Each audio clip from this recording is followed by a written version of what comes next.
Yeah. Once again, this song, this big fan Breezy with the Brooklyn Nets vlog. You know, I'm saying chilling with Danny Wolf, Nolan Traore, Ben Sarab, Egor Dëmin, Drake Powell. We just on the block. We chilling, you know what I'm saying?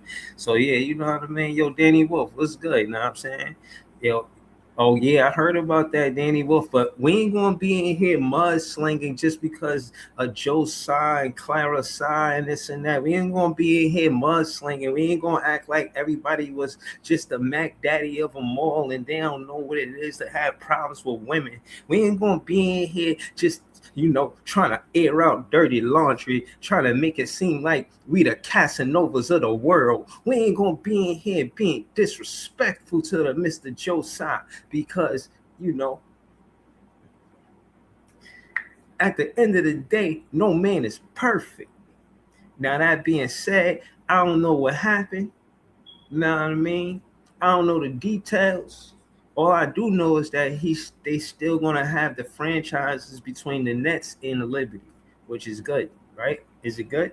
Is it a good thing? I don't know if this is a good thing. Is he in a situation where he should be? You know what I mean? This is a sensitive moment, a delicate moment. How he's gonna be focused on the Brooklyn Nets running operations. How could he, fall back and relax and get his life together so he could do his thing? And then who's gonna step up in the front office to say, you know what, Josiah, you can relax. You can relax. See me, we on the block and we chilling and we talking about it. You know what I'm saying? I'm over here talking to Danny Wolf. You know what I'm saying? You see the squad.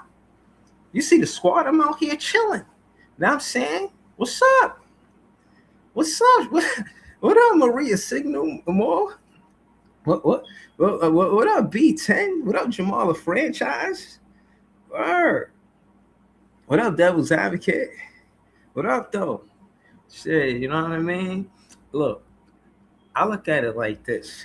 You got reports coming out saying we the 29th best roster in the league, just doing this all kind of ways. This is why we gonna shock the world. I can't believe they gonna be disrespectful to say we 29th. We try to say that we 29th, the kind of points we fair to put up. They trying to pretend like we ain't got Showtime on our team in my Cal because everybody hyped up Darius A. Cup Jr. just because big media hyped up Darius A. Cup Jr. We supposed to not believe that we got a player that could play both sides of the ball and be a leader of the team. What we talking about, man? We know what it is. Nets fans is confident and happy. You know what I'm saying? I should, you know what I mean? Put my Cal on the stoop right there. You know what I mean? Facts. We out here. But yeah, man. It's a lot going on. So shout out to y'all though, man. Shout out to y'all. And the reason why I brung up the interview again is because I heard Vince Carter and Tracy McGrady say that they think that Peyton Pritchard and Peyton Watson is going to be M.I.P. And I said, what? That's who they talking about? M.I.P. Peyton Watson? Peyton Pritchard? Those guys? You got them hyping them, talking about Peyton Pritchard gonna be another Jalen Brunson? Bruh, are you serious? Peyton Watson coming off of the bench, and he had 15 good games, perhaps. The year before, didn't Peyton Pritchard break a record off of the bench and the most 3-pointers or something like that? I mean, he gonna be better than that. Like, what are we talking about, man? Man, I ain't with it, man. I ain't with it. Word, man. Nets fans is the best fans. Shout to all of the fans. As y'all know, I'm gonna do the intro of the show. For me, it's a big thing. I'm gonna do a verse. I'm gonna lay down some. I gotta call Jay. So I want him to start the show with me. Let me call Jay. I'm gonna send him the link. But yeah, I think that the 29th ranked is crazy, yo. I'm about to pull it up for y'all because that shit is crazy. The best teams in the league be scoring mad points, and I know we gonna score mad points. I'm telling you, I need y'all. You need me. You need me. You need us. Us need you. We need each other. If we ain't got podcasts for Nets fans, we ain't got no voice in big media. They don't love us. I love y'all. Now I'm saying they ain't never love us. Who made that song? That shit is tough. I'm about to freestyle on that. You heard me? Shit. Let me see.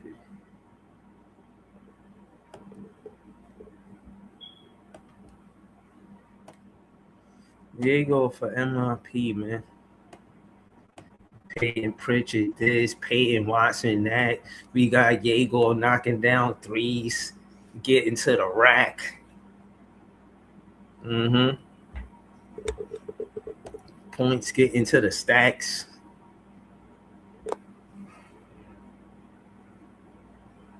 Yeah, we gonna see, man. We gonna see, man. Where that? Where that? Hold on. Yeah, man. Yeah. There you go right here. Look at this right here, man. You see what I'm talking about? Bleacher Report has ranked Brooklyn at number 29 in their latest ranking of NBA starting fives entering this next season. What? Are you kidding me? You gotta be joking. You talking to me? You're not talking to Big Fan Breezy. Who you talking to? You talking to a Knick fan? He must be talking to the Knick fans. You talking to them? Then yeah, they gonna tell you something like that. But you ain't talking to the Nets fans. We ain't finna be no number 29. Are you serious? Hell no. You got MPJ and Randall trying to play for that money, and Randall playing for purpose, playing to be a straight up get his vengeance. I see them playing with Jalen Brunson in the open run the other day. I said, oh, he learning his moves. That's how you do it, Randall. Yeah, you stay close to them. I mean, who with them? You know what I'm saying? You learn their tendencies, so when you see them in the real game, you know we can beat them. Shout out to Julius Randle with the handle. Hold on. Oh man.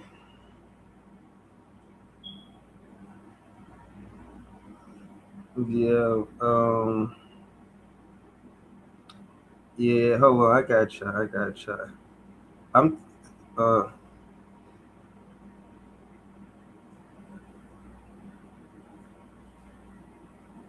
I. Yeah. I don't know. I don't know, bro. I don't know if I'm feeling this, man.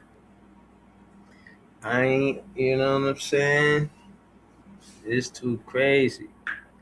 I can't imagine being this bad next season. I can't imagine going through all that. And I think they sleeping on us, man. Somebody call and get him a pillow. Tell Bleacher Report we got about 500 pillows for y'all. You know what I'm saying? 5,186. You know what I'm saying? 5,186 pillows for the Bleachers Report. Since y'all want to come out with this report, babe, we got 5,000 of those for you. You know why? Just because of all of the sleeping y'all doing. Y'all sleeping right now. Y'all, again, we got a big backcourt. We got Egor at 6'10". We got Egor, Egor at the two guard.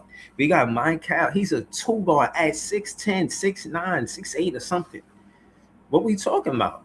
That's a two guard. Usually you'll put him at the three, but we got MPJ and we don't put him at the four for various reasons. We know this, but he's at the three. So we got a six. They never seen nothing. They never seen this kind of Brooklyn, man. They never seen this kind of Brooklyn, man. Word.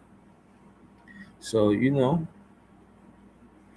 I'm just thinking, man, as long as he keep his competitive spirit, You know what I mean? Don't start hanging with like Jose Alvarado. Like, you know what I mean? They want to call you over to the barbecue so yeah, they could be friends with you and they're trying to recruit you and shit like that. And I'm saying we ain't trying to have get Macau Bridges. He did that to us, so we don't want that. You know what I mean? We just want to play that we could draft and see their career turns this franchise from 0 to 1 championship. Not only create their legacy here, but build one from the ground up. It's another thing to build it when it's already there. It's already got a legacy, but our legacy is different. It's part of the ABA when it comes to championships. And Mike Cal is somebody that looked like he could focus on that and do that. He looked like he fit in the league. That's a fact.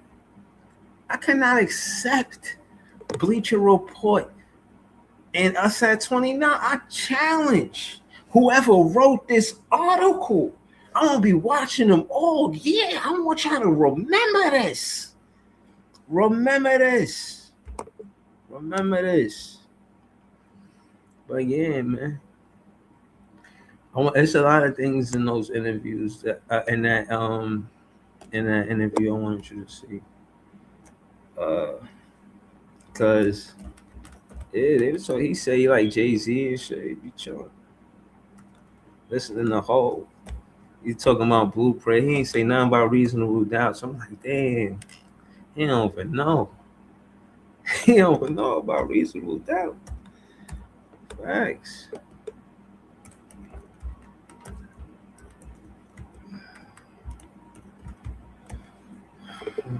Word. But yeah.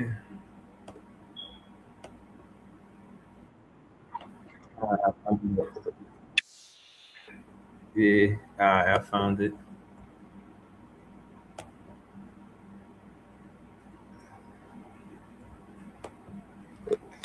Julius Devil's Advocate, then Jay said Devil. She said Julius Randle with the hand. That's half a bar. Write that down. Duly noted. Duly noted.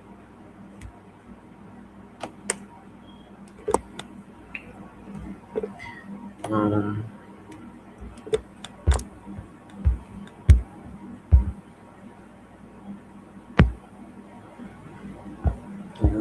so let's see. See, my thing with the interview is, yeah, I want him to be around vets. He said he spoke to Rondo. He chilling with Vince Carter and Tracy McGrady. That's dope, man. You around the OGs. Yeah, man. Keep him around good people, man. Word up, you peoples. Um. Oh shit. I ain't mean to play this one. I'm about to put the video back on with YouTube.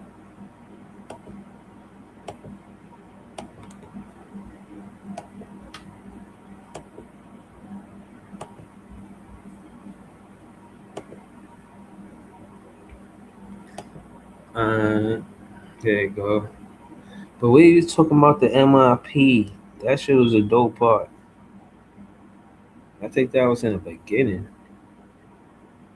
Hold on, that was in the beginning. Okay, there you go.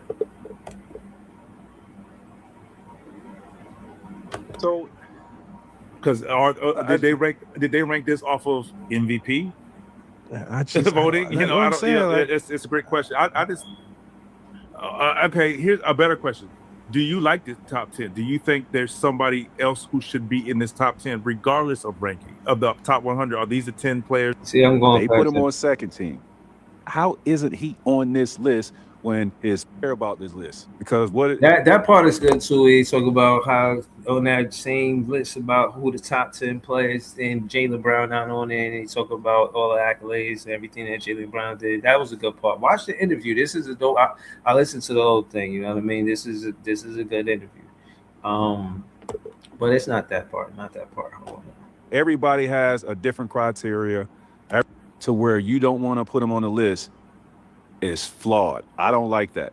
Every year that a ranking, he's solid defensively because he's made all defensive team, could take big shots. All right, this part is dope too. They talk about who's the best two guy, like to the 1A2 option, and they talk about that part, and that part's fire too.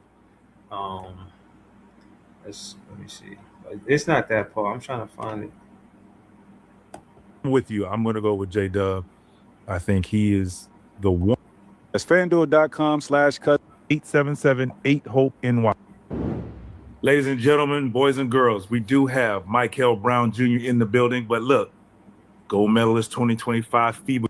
All right, so I can't find that content. I ain't gonna lie to you. But let me see. Oh, and for the people that I'll say this.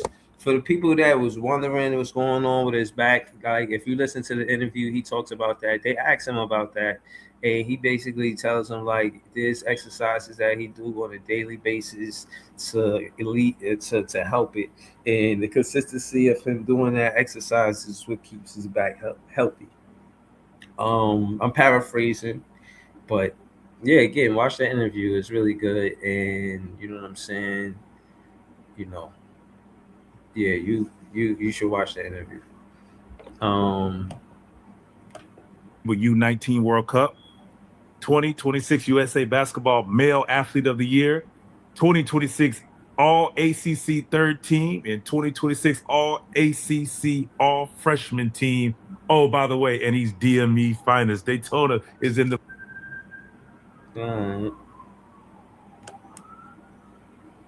Footwork. I think both of y'all have tremendous footwork. So, trying to take that away from y'all.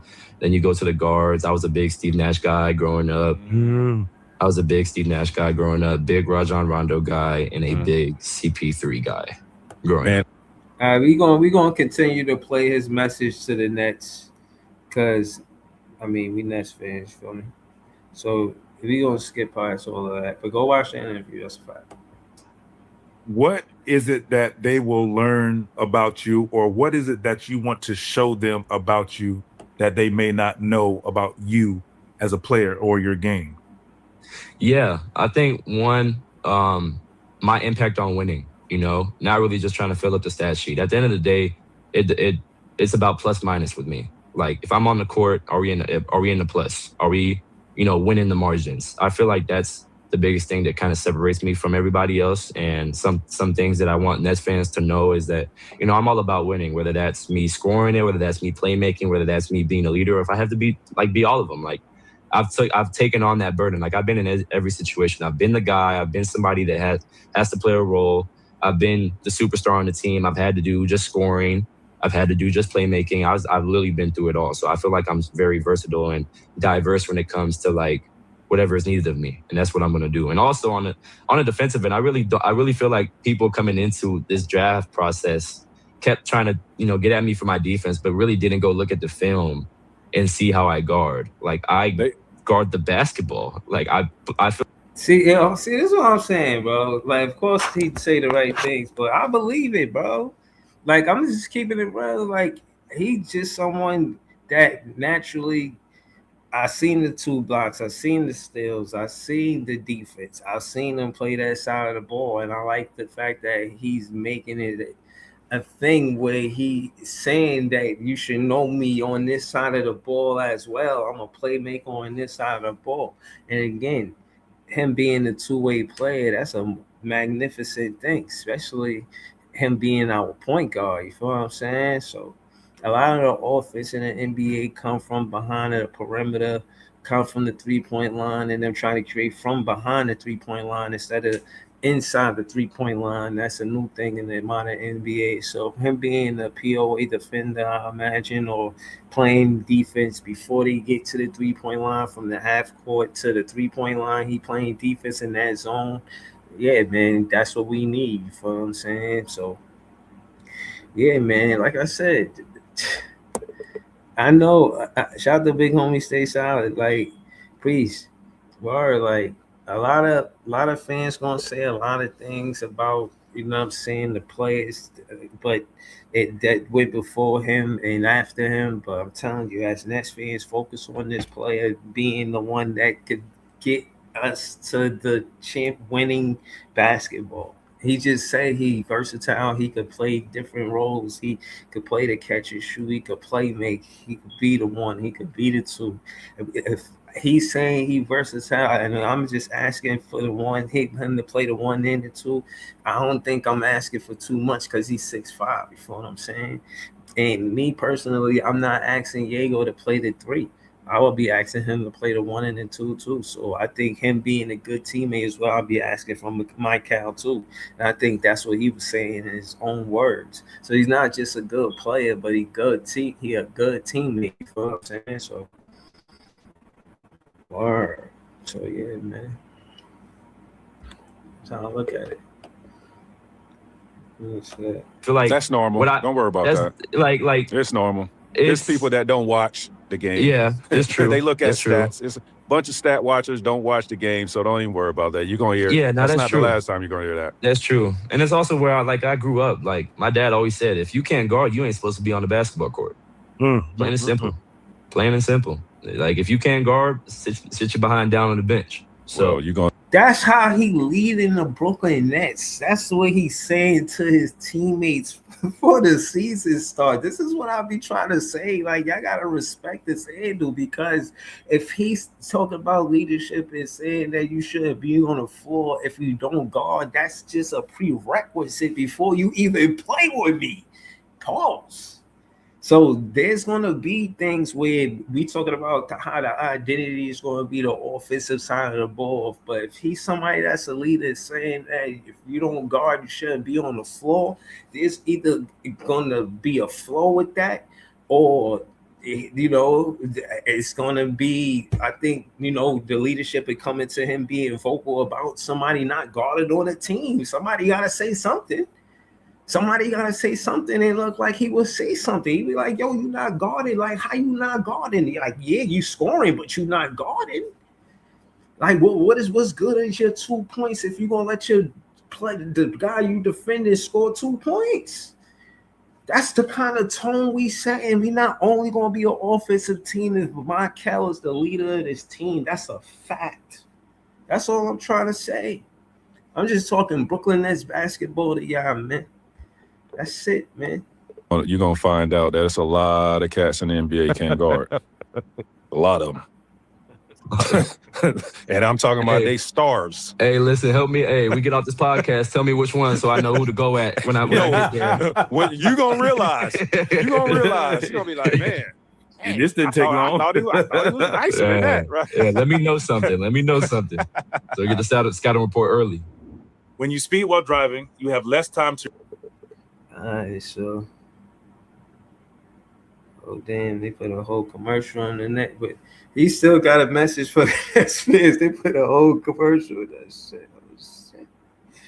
React to whatever comes across your path. A sharp turn. Slow down, obey the law, and keep the moments make a bigger time for free. Yeah, that's it. So, I mean, and then they was talking about the draft.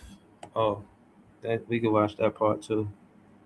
But I'm gonna get the panel on here for that part. I mean,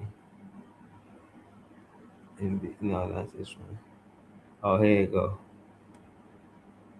I like this part right here.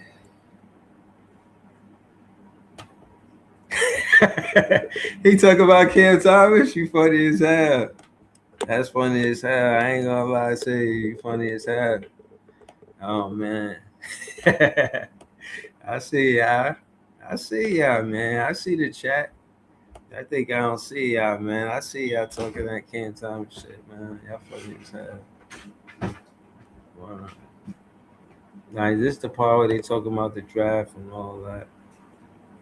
Going on your class. So we got 1984.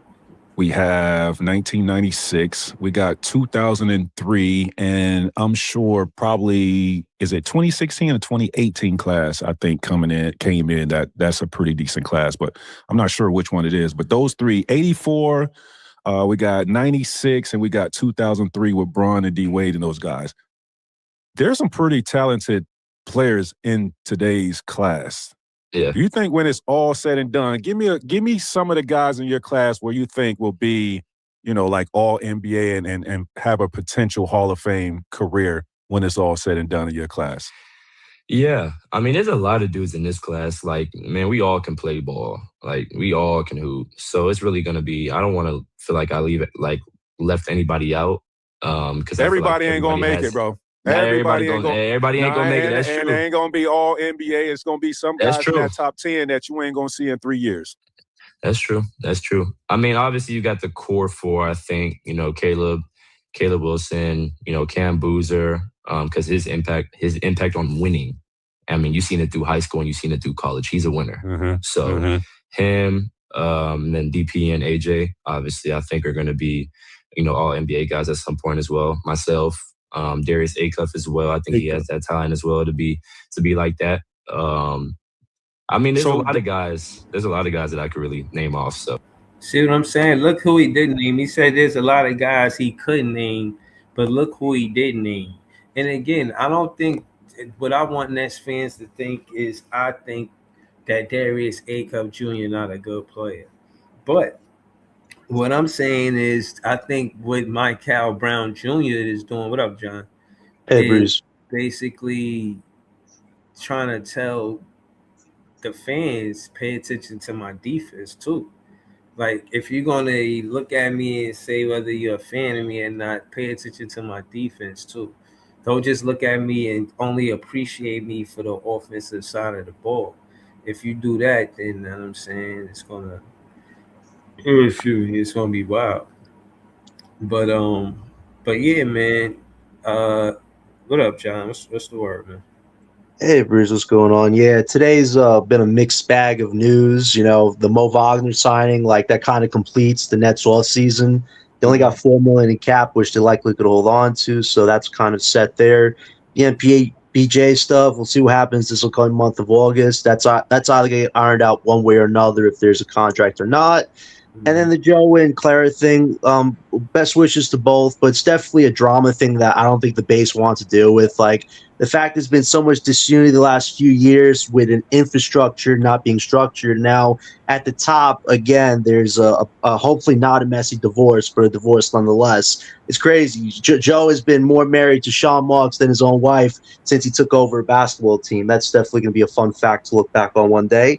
Not really, but yeah, I think for Michael, he's doing his best right now to try to put a positive spin on the Nets right now, and I appreciate him for that because a lot of people are anxious, excited, and a little terrified of what this season could bring because we're in one of the craziest divisions now after a lot of crazy moves were made. We're in one of the most competitive conferences in the Eastern Conference now, so the best thing to look at this upcoming season is the development of Michael and Egor. Like, those two have a bond. There's a brotherhood being built. The Aura Bros, whatever you want to call them, like that right there is a storyline of this whole season. They're finally trying to show the Brooklyn base and heck the organization that they finally might be something sustainable to work with. We've never had two prospects that have been together for more than 4 years on this team that have actually led this team anywhere. So that right there should get some people excited because you want to see Michael succeed on offense and defense. You want to see Egor. I don't know if he's going to be a most improved conversation, but he should definitely be a most improved player on this current young roster right now. Like when you and I were talking the other day about Egor averaging maybe 18, 6 and 5. Like, to me, that's a bar he should set for himself. Like, I know Randall and Michael Porter Jr., if he's on this team, are going to get a lot of shots off. But to me, that's not my investment right now. My investment is on Michael and Egor showing us that they could take what they showed in summer league into the pros and develop something a lot sustainable. Like my thing is, shout out to Lee for joining the panel. My thing is, with Egor being a sleeper for M.I.P. is because he is starter next year and he got a solidified 2 guard spot. Like, that's his spot. Nobody ain't really fighting for him. Everybody know that he is next to MPJ, and MPJ is the 3. Everybody know that. So we know we got the advantage with having Egor at the 2 spot. if Egor is confident, Egor is, you know what I'm saying, pretty much, more aggressive with his offense going into next season, he can easily get M.I.P. Especially if they talking about Peyton Pritchard and Peyton Watson. I mean, Peyton Watson don't even have a starting spot nowhere. So all of this hype around Peyton Watson, put him on a team. Put him on the team before I put some hype around him around before Egor. So I'll start there. And then with this Peyton Pritchard thing, they just leaning on Peyton Pritchard because Jaylen Brown ain't there. So they trying to make it seem like they don't need Jaylen Brown because of Peyton Pritchard. I do not believe that shit. I do not believe that shit, yo. I do Yeah. not think you can replace Peyton Pritchard with Jaylen Brown. I do not believe it. I'm not believing that shit, bro. Yeah, a lot of people are downing the Nets right now, and even Bleacher Report, I don't care about them. They've put us in a lot of bad trades in their past articles. Like, at the end of the day, I know this roster is very incomplete. I know the starting five, there's some potential positives and there's some negatives, but at the end of the day, Michael and Egor is who we want to build around. And for these guys to put themselves in conversations, again, no prospect in the 10 years of Brooklyn history have ever won, I think, an accolade award, So for Egor to get a most improved award, that's history. For Michael to put himself anywhere in a rookie of the year conversation, that should be understood and, a little celebrated if he reaches that level. But to me, that's the exciting thing is you want to see Michael and Egor prove the doubters wrong, put themselves in those conversations and show, even though this might not be the Nets' biggest comeback season ever, we're trying to build some progress, some sustainability and structure. And to me, as far as investment goes, those are the two guys that are the future of this team. You could add Dayron in there as a backup eventually when he's moved back to his natural role, because I like what Dayron gives you. And then mine out off the bench, I like mine. I think he could potentially stick around. But everybody else, it's open to interpretation where this team wants to go, what they want to do in a few months, depending where the record's at. But to me, those are things to be excited about. It may not be what's going to make the whole base excited, but to me, you finally have a potential duo to invest in, and that should be, appreciate a little bit, because we've waited 10 years to have some type of structure on this team. And for Michael and Egor to develop the quick chemistry they're building is exciting to me. The fact that it's not Michael's team or Egor's team, but it's their team. That is the sacrifice it's going to take from those two if they want to lead the Nets somewhere in 3 to 4 years when they're more developed and more in their own. So that's exciting. And I know the Brooklyn base is a little upset right now with this front office, but to save that upsetness and use it as motivation for that core duo right now, because we need to find the positives this year, because I know it's going to be a tough year. But to me, that's one thing to at least be excited about. And hopefully next year, the Nets front office is in a better spot to actually make bigger moves, to put more around that young core and just let it go from there. But we need to get through this season and let these two guys, I'm not going to say shock the world, but show people you can't just keep doubting the Nets forever. There are going to be some guys that are going to shine through the badness, and hopefully those two come out this season feeling great about their progress. Yeah, Leaf, yo, talk to us, man. Shout out to Leaf. Y'all see Leaf handle in the chat right here. Y'all can subscribe to Leaf and then come right back. You know what I mean? Leaf, talk to us, man. Mr. Work. I just got word that Joe Tsai's getting a divorce. I don't know why that was like crazy news. I kind of do. I just don't know why I made Twitter. You know what I'm saying? I thought that was a little bit. I'm like, damn, okay, but apparently, according to reports, they both still gonna run the operations of the Liberty and the Nets in Barclays Center. But I thought that was I thought that was an opening for new ownership. That's one of the reasons why I thought it was. It seemed like big news for maybe like 5 minutes until I realized that they was both going to still run the operations, man. But as far as to the title of the show, for Egor to win most improved player. If any player on this team is gonna win the most improved player, y'all already know what I'm about to say. Oh boy, we know. Yeah. So I mean, I don't even know why. I mean, don't get me wrong. Mo Wagner, bro. They paying him more than Danny Wolf. You don't think they're gonna play him more than Danny Wolf? No, because he can't play more than Danny Wolf. He injury prone. Dayron last year was getting paid more than Danny Wolf. He didn't play more than Danny Wolf because he was foul prone. the 5 position, bro. Like I'm standing on business, bro, because if this coaching staff is as smart as I think they are, and everything that's going on in the smart brain of Leaf Diggy is comprehending with the coaching staff, bro. Danny Wolf is starting at the 5, and don't ask me again. Realistically, I think our most improved player for Egor would be big. I think our backcourt is they seem to get more and more connected and more learning from each other in terms of how they can connect and going forward. So the backcourt I don't really have a problem with, man. I think that's not a conversation that I really have because I think they good. Anything that's good on our team, I leave it alone, and just let the wildfire happen the way it happened. Now, as far as Danny Wolf goes, that's something that I got to come up here every single time and drill into the heads of a lot of Nets fans that just don't know. And sooner or later, bro, the rest of the world is gonna know what I already know. I said it a year ago. I said, listen, do not be surprised if Danny Wolf is the best PRA player on our team in another year. The year's here. You said that. The best thing that can happen for the Nets is Jalen Durant takes that qualifying offer as a free agent next year, because then the Nets don't have to give up assets to get one of the best young starting centers in the league. We could just get him for some money. So to me, that's something I'm still looking at, because we need a legit center. Everybody's rating us very low because we don't have a legit starting center. I understand all that. I think Dayron, once he's back to his normal position as a backup, you add a starting center with Dayron, our center position is going to be under lock. But no. It's going to be under lock for the next 5 to 6 years. I get you like Danny Wolf, but you know that somebody from Netsdale sees him as the 9th best man on this team because he's a floating big. He's not exactly a set role guy. So again, Leaf, he has to show if there's a set role for him, or else I don't see the vision you want us to see with Danny Wolf, unfortunately. It's very simple for me, bro.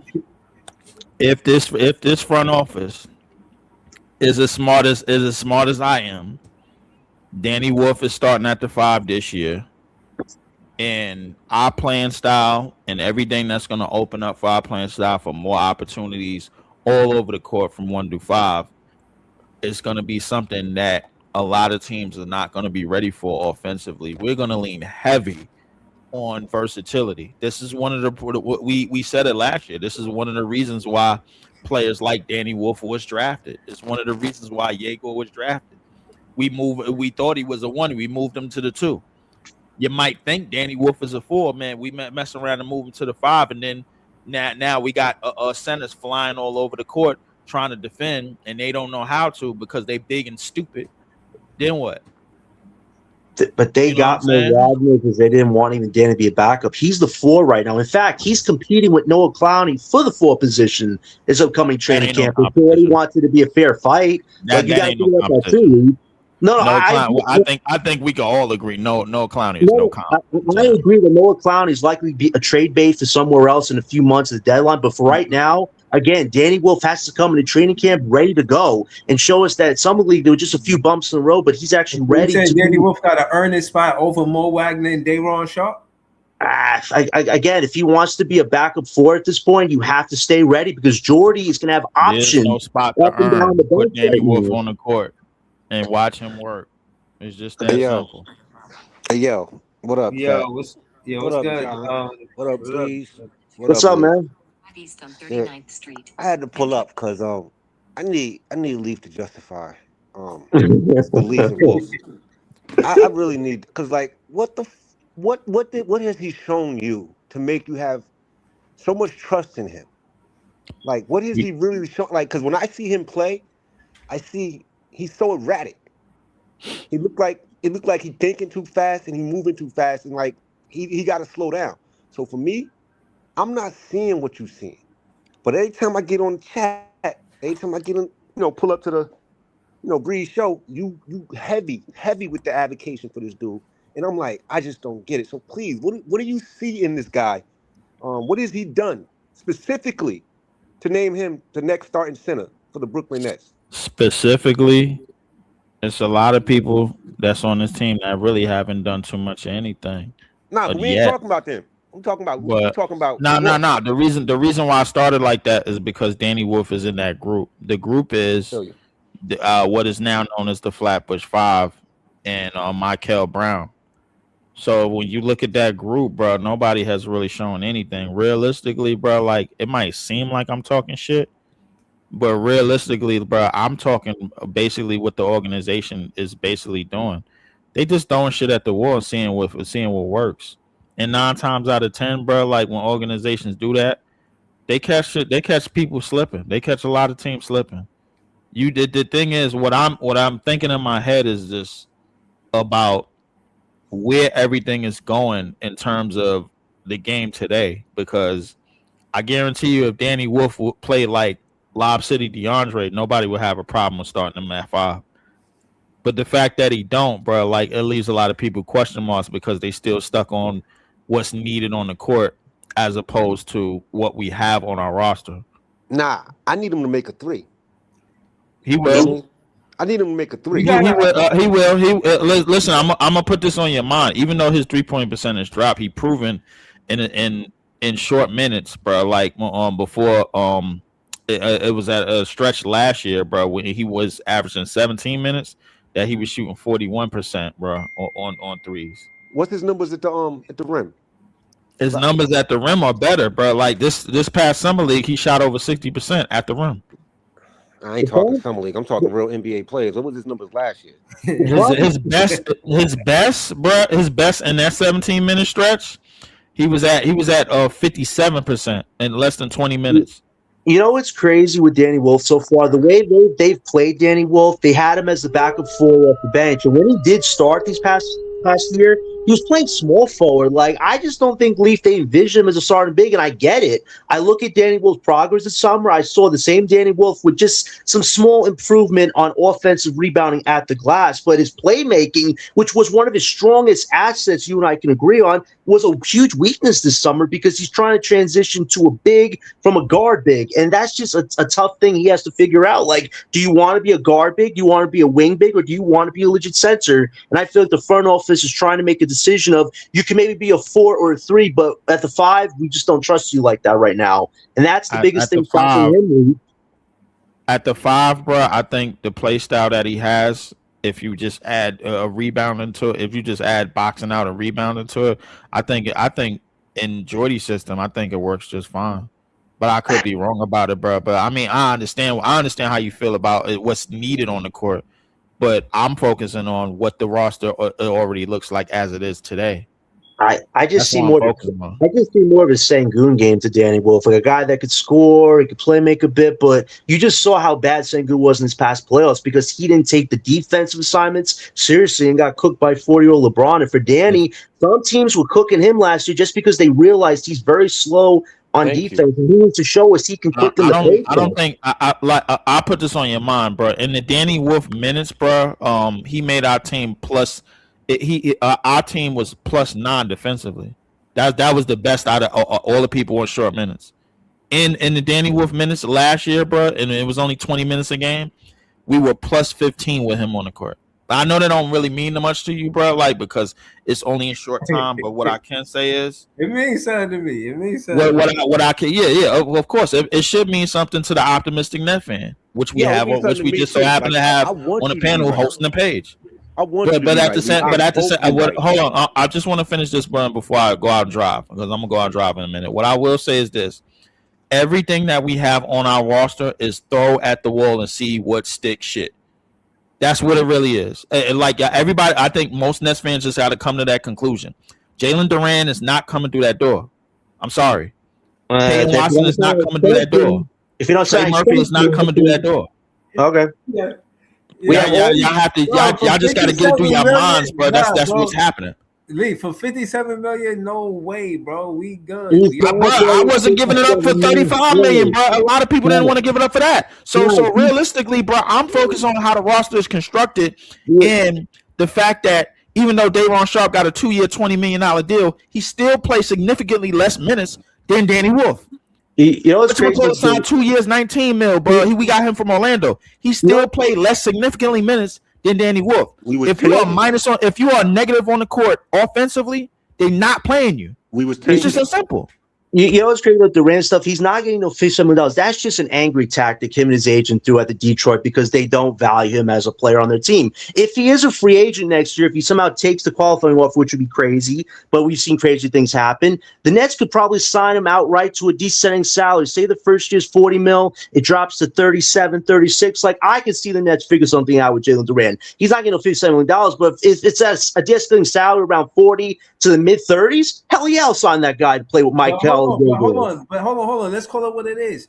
Yeah, for a regular season player, he'll be good, and for real, we want him to be more than a regular season player. Now, I'm not saying that we should hold it against him what he did in the playoffs last season, but it does bring to the reminder when he asking for all that money. So it's like, I mean, you can't make it seem like when it comes to negotiations, what you did in the playoffs shouldn't matter because you had a good regular season. The whole intent of you having a number one seed is for you to have home court advantage, for you to, you know what I'm saying, not be struggling for the get 7 games in the first round, 7 games. Like, what? They had a similar opponent play style, Breeze. At the end of the day, the whole Detroit roster was playing bad against the Magic, and I get it. Durant had a few. But what I'm saying is, he's not no shot creator. You pay shot creators that kind of money. Those who could get their own bucket, give me the ball, drop it in the paint. I'm gonna get my own bucket. I could score the ball. Just not Jalen Durant. Jalen Durant is somebody that could perfect the PNR. Y'all know, I know about PNRs. He's good at that. And he got Kate Cunningham. It's not hard to be good at it. You feel what I'm saying? And I'm saying that to say, I think Jalen Duren is ignoring that part of it. Like, I'm trying to make the max money, but they know you're not the max player that's getting us to the number one seed like that. It's Kate Cunningham. Like, he's the leader of the team, and he's not. And we're gonna pay him like he the leader of the team. But you want us to pay you like you the leader of the team, and he gonna come here with attitude. And I'm gonna keep it real with you. I'm gonna go.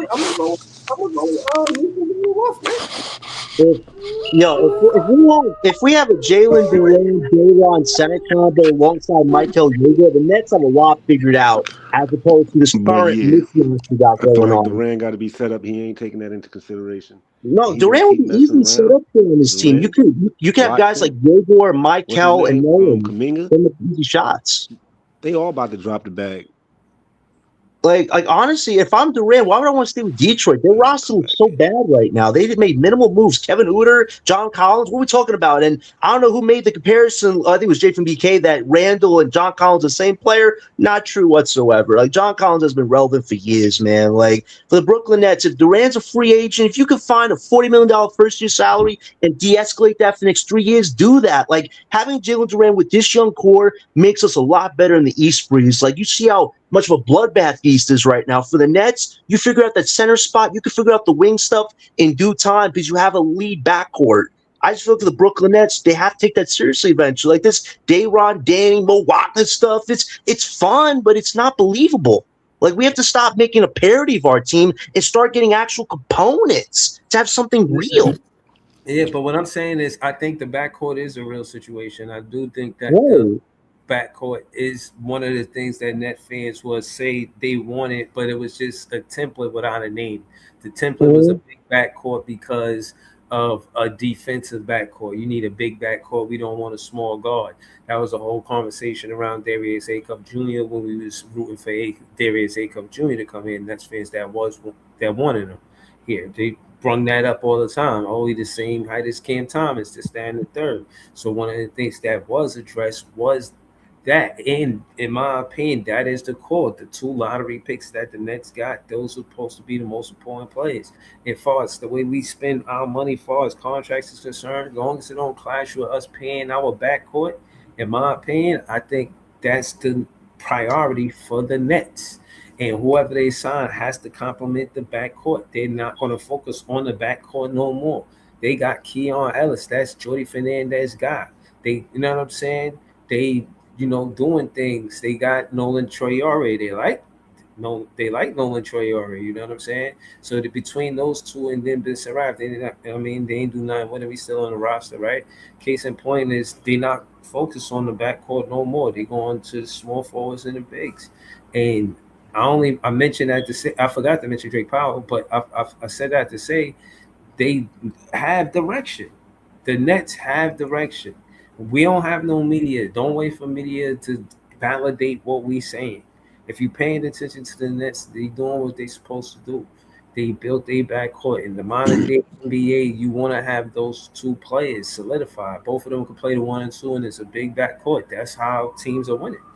You know what I'm saying? So, I mean, like I said, man, uh, if Danny Wolf start, I don't care. But I think he gonna, you know what I mean, get minutes like he a starter. But I don't think he starts. I think they I, get out the day round shot. Yeah, I agree. I think just what we talked about a few shows ago, Dayron is a better interior threat just with the rebounding. For Danny, you know, I'm staying on the 3-point line, catch and shoot threes. Like, I don't think any of our bigs on this team are good at shooting threes. Even Mo Wagner, his 3-point shot is sus, and I don't want Dayron to take a single three. And Danny, again, to what Leaf said in the beginning of his career, we showed you that 3-point shot is good, but again, he just kind of slacked off there. So for the Nets, like, you want a big that's mostly going to do reboundings, put it back in the hoop if they're right under the rim, and pass out to the corners. Like Dayron is an improved playmaker if we check his stats, and that's a good thing. But for Dayron, it's mainly reload the rebounds and get the opportunities for the advantage over Danny right now. For Danny, he's like the ninth best player on the team right now. He's could be our backup four, but like I said, I think Jordy's going to make it a competition between him and Noah just to see who truly wants it at the four. And for Danny, he's a floater. They can have him some nights play the 3, play the 4, play the 5. Hell, they play him at the 2 last year. And I feel like that's where Danny's role is right now as a floater big. You need me there for a matchup. I got you. You need me there. Like, and I feel like that's what Danny's trying to figure out. How can I become a better big as opposed to a guard? And I think it'll be interesting to see how that unfolds. But yeah, Danny's future's up in the air too. And that's the problem with this positionless crap is guys like him and Powell don't have a set position on this team. And you have other guys that are better at certain positions. So yeah, it's a mishmash right now. The good thing is you have a good backcourt. The front court, it's temperamental at best. But for the Nets, remain opportunistic and see what you could add next year around Michael and Egor. Because that's my direction, Breeze, right now is that backcourt. How can we amplify that front court around them and then figure out the bench eventually? But for this organization, they got to figure it out because we suffered these last 2 years. We didn't get the results we wanted in the lotteries, but you found 2 good prospects. Now it's time to build. Make that relevant, make it exciting, but make the right moves. You can't Yeah. just kick the can down every year forever because good players are going to go to other teams that you have to compete against. And I feel like that's where we lost the plot this summer. The East got stronger. We decided to remain in the middle again. And that to me Nah, was the exciting thing about this offseason. So nah. I like that they kept the window with a rookie. They prioritized their second year playing Egor, their lottery pick, and their first year playing Mike Cal. The Brooklyn Nets, in my opinion, didn't make a mistake when it came down to how they structured the window and the nature they competitive with the second year Diego and the first year of Michael. They gave them breathing room to compete at this year, but also to grow. And I think that's the most important thing is that they growing with a winning culture and growing and compete together in their second year together. Second year for Diego, first year for Michael. Now I'm saying that to say that's where I think the win is. I don't think that we should look at being in the Atlantic Division in the Eastern Conference as quote unquote not the one of the better teams, a weak team, what people would say. But I'm not saying that. I'm just saying we not as seasoned as these other teams. You know what I'm saying? We focus on our priority, which is our lottery pick. So how y'all as Nets fans expect us to be seasoned the same way these other teams are in the Atlantic Division when they're ready to compete because they're a seasoned team? You know, you're talking about Kawhi Leonard going to Toronto. He won it with them, a championship with them years ago. He's a seasoned player. They got seasoned players. Even they got a mix of talent there. Now, I'm saying that to say the same for a lot of these different teams in the Atlantic Division. And again, our window isn't their window. If you're looking at it in that light, then yeah, that's what big media wants to project on you. But as a Nets fan, you shouldn't be looking at it like that because that's not our window. Our window isn't the same window as all 4 of those players. Of course, the objective is to win the NBA championship, but the general expectations with the Brooklyn Nets is not necessarily to put that emphasis on the first and second lottery pick if we prioritize in them their careers.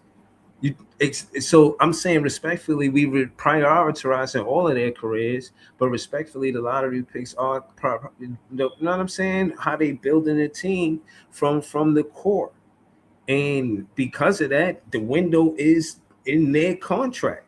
How much winning they supposed to do before they could sign Egor and Michael again, right? They got time. This ain't the same as all of these different teams in the Atlantic Division. This is what I'm trying to say.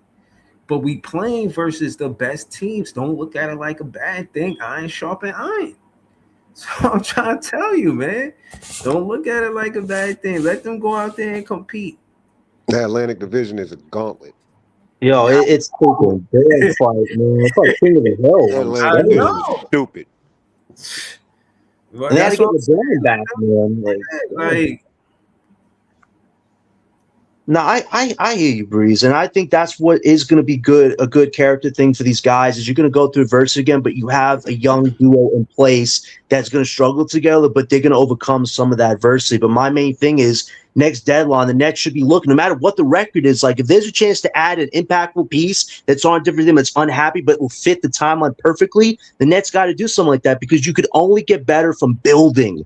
And I feel like that's what other teams are doing now. Like free agency in the summer, it's not what it's cracked up to be anymore. Now it's that deadline. That deadline is like new free agency where if you think there's an impactful piece you can add to the core for the following season, you got to investigate every avenue there. I feel like for the Brooklyn Nets, you have all these picks, all this cap space. You got to eventually use it because you want to get better, but you also want to build a timeline for getting better. And I feel like that's what the Nets got to figure out during these next few months. See where you are as a team, but be ready to take a big leap if there's a really good, impactful piece out there. And let's remember, not every team made a big move this past summer. There are some teams, like I see you got the Warriors over there. There's Orlando Magic. Like the Nets will make an upgrade eventually. It's just you want to build with that backcourt and give them something to fight for more than just fighting through adversity. You want to get back to that position where we're giving every team work every night. The Brooklyn culture is lit. The fans are excited, but we're fighting for something every night.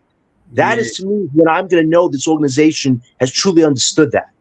yeah, but that's what I'm saying. Like, we can only wait for next season to start. You know what I mean? But from what I see, for the most part, yeah, they together already. Yo, real quick, Yeah. who's your sleeper net? Who you see like stepping up? It's a good question. I see. Because we got four sophomores and what two more rookies this year, so we got a total of six. Like who you see stepping up out of those six? To be honest, that's a good question because I really haven't thought of it for real. I But know because we stay focusing on 6 and 8, but we got a whole nother team. Like the rest of the team, we got to think about because some of them players on the team, they're gonna end up being either our bench players or potential starters. To answer your question, I like Joshua Jefferson. I like him, and Julius Randle being his OG. I like Tyler. I don't know why. Yeah, I like Tyler too. I've seen him look for the midi. That's one of my favorite shots in the game. I seen him look for the midi. He could play, but now that I'm thinking about it, Tyler he played better than Joshua Jefferson in the summer league. He Yeah. was knocking down threes, finding his spot. He remind me of a Kyle He was Korver. hooping. I ain't even gonna hold you. He was hooping. He remind me of a Kyle Korver. I too like Tyler Bilodeau. I call the kid Tyler Bullseye Bilodeau because from three, he just knows how to get in the hoop. But I was more impressed towards the end of some league with his defense. Like he was blocking shots, getting rebounds. The dude is 6'8", 6'9". Like he has the body. He could get stronger. So having somebody like that is not only going to be a good shooter from deep, but could be an interior presence. I think there's a lot of unlocked potential with Tyler Bilodeau, and I was, surprised. I didn't think he was going to be that impactful early on, but he's showing you that you give me a shot, you play me next to Michael, Egor, Nolan, I could be a really good component. So he's definitely somebody to watch. But my real sleeper is Nolan Traore. Yeah, like, I was going to say that, but I wanted. He's obvious. Like he's obvious. We've seen his improvement at the end of the year. You know what I mean? Right. If he has an offensive game this year, Nolan could be a top 6-man for you off the bench as a backup point guard. I feel like if he has it figured out this year, you could build something with your backup unit because I think we all agree this bench this season has to be at a really good level for our stars to keep their momentum. So I think Nolan could be a part of that. Yo, John, I'm gonna keep it real with you. I'm gonna tell you so I don't, you know what I mean, lose this thought. You should really figure out how this should work for the Brooklyn Nets, like for little slogan names and all of that, for marketing and all of that. Like that bullseye Bilodeau shit, that's tough. And I know we joke with you or with the John Marks. That's my favorite shit. You know what I mean? I ain't gonna lie to you. You know what I mean? But the nicknames that you be coming up with the players, them shits Yeah, we be gotta do exciting. better than Aura though. We gotta do better Yeah, than the Aura boys. yeah. We Oh, could do. boys. But, Yeah, we could do but better than that. they didn't play yet, so it's hard to I was surprised they had a nickname so early, to be honest with you, because they play no hoop yet for real. And I mean, not in the regular season, you know what I mean. So but again, I understand the excitement of the fans. You know what I mean. It's all good, but Now, about what you say, Breeze, and hell, Nolan Trail, I call the kid Le Bleu. I call him the Grand Prix that was because fire he's cute too. out there, That was I man. remember you did that. Yeah. I remember that. Yeah, man. That's what I'll be trying to tell you, man. Don't forget about me. You know what I mean? I'm good at finding talent. When you get hired or something like that, you know what I'm saying? Put a good word in for me. You know what I mean? Put a Hey, good. you know I give credit, man, to my people, man. You know that. You know that. Yeah, we out here. Shout out to Jamal franchise out in the chat. Shout out to Devil's Advocate. Shout out to Leaf. I mean, y'all see what's on the screen. Y'all want to put motion in this? I don't believe it, to be honest with you. It's just parting at this point. But I don't really think it got no real motion. I think but them getting a Why they new re-signed stadium, Draymond? but with them getting a new stadium, the best thing that the Golden State Warriors could do is retire Steph Curry. Anything other than that is crazy work. I It's I crazy hate, I work. hate you, Breeze. And is that the trade to Boston from Bleacher Report that you're talking about right there on the screen? Yeah, I've seen that shit. There's no ways to that. I think Boston right now, they got to figure out if they still want to play with Tatum because that's a team that's still expensive. They have older players. So I don't even think adding Curry is even logistical. The one team I am worried about, though, is the Charlotte Hornets because that's Steph Curry's hometown. That's where his father and him grew up. And if he was ever going to go anywhere else, that's a true full circle homecoming story. But that would be a tough, man. Imagine having him and Con Knippel, the Splash Brothers 2.0 with Brandon Miller and a legit center. Like, that's a team I wouldn't want to face. So, yeah, I agree that the Warriors could try to get Curry to agree to no extension, retire him in 2 3 years. But I think for the Warriors, they're looking at post Curry. That's why they still have all their picks. That's why Draymond, it was a 1 year deal because they couldn't make any big moves. So the Warriors, I think that era, that golden era they had is coming to an end. And I think for Curry, he asked himself, do I want to retire, do what Kobe did, and go down as one of those greats in my one team? Or do I want to chase after a ring, but still be a main component? I just think for the organization and Curry,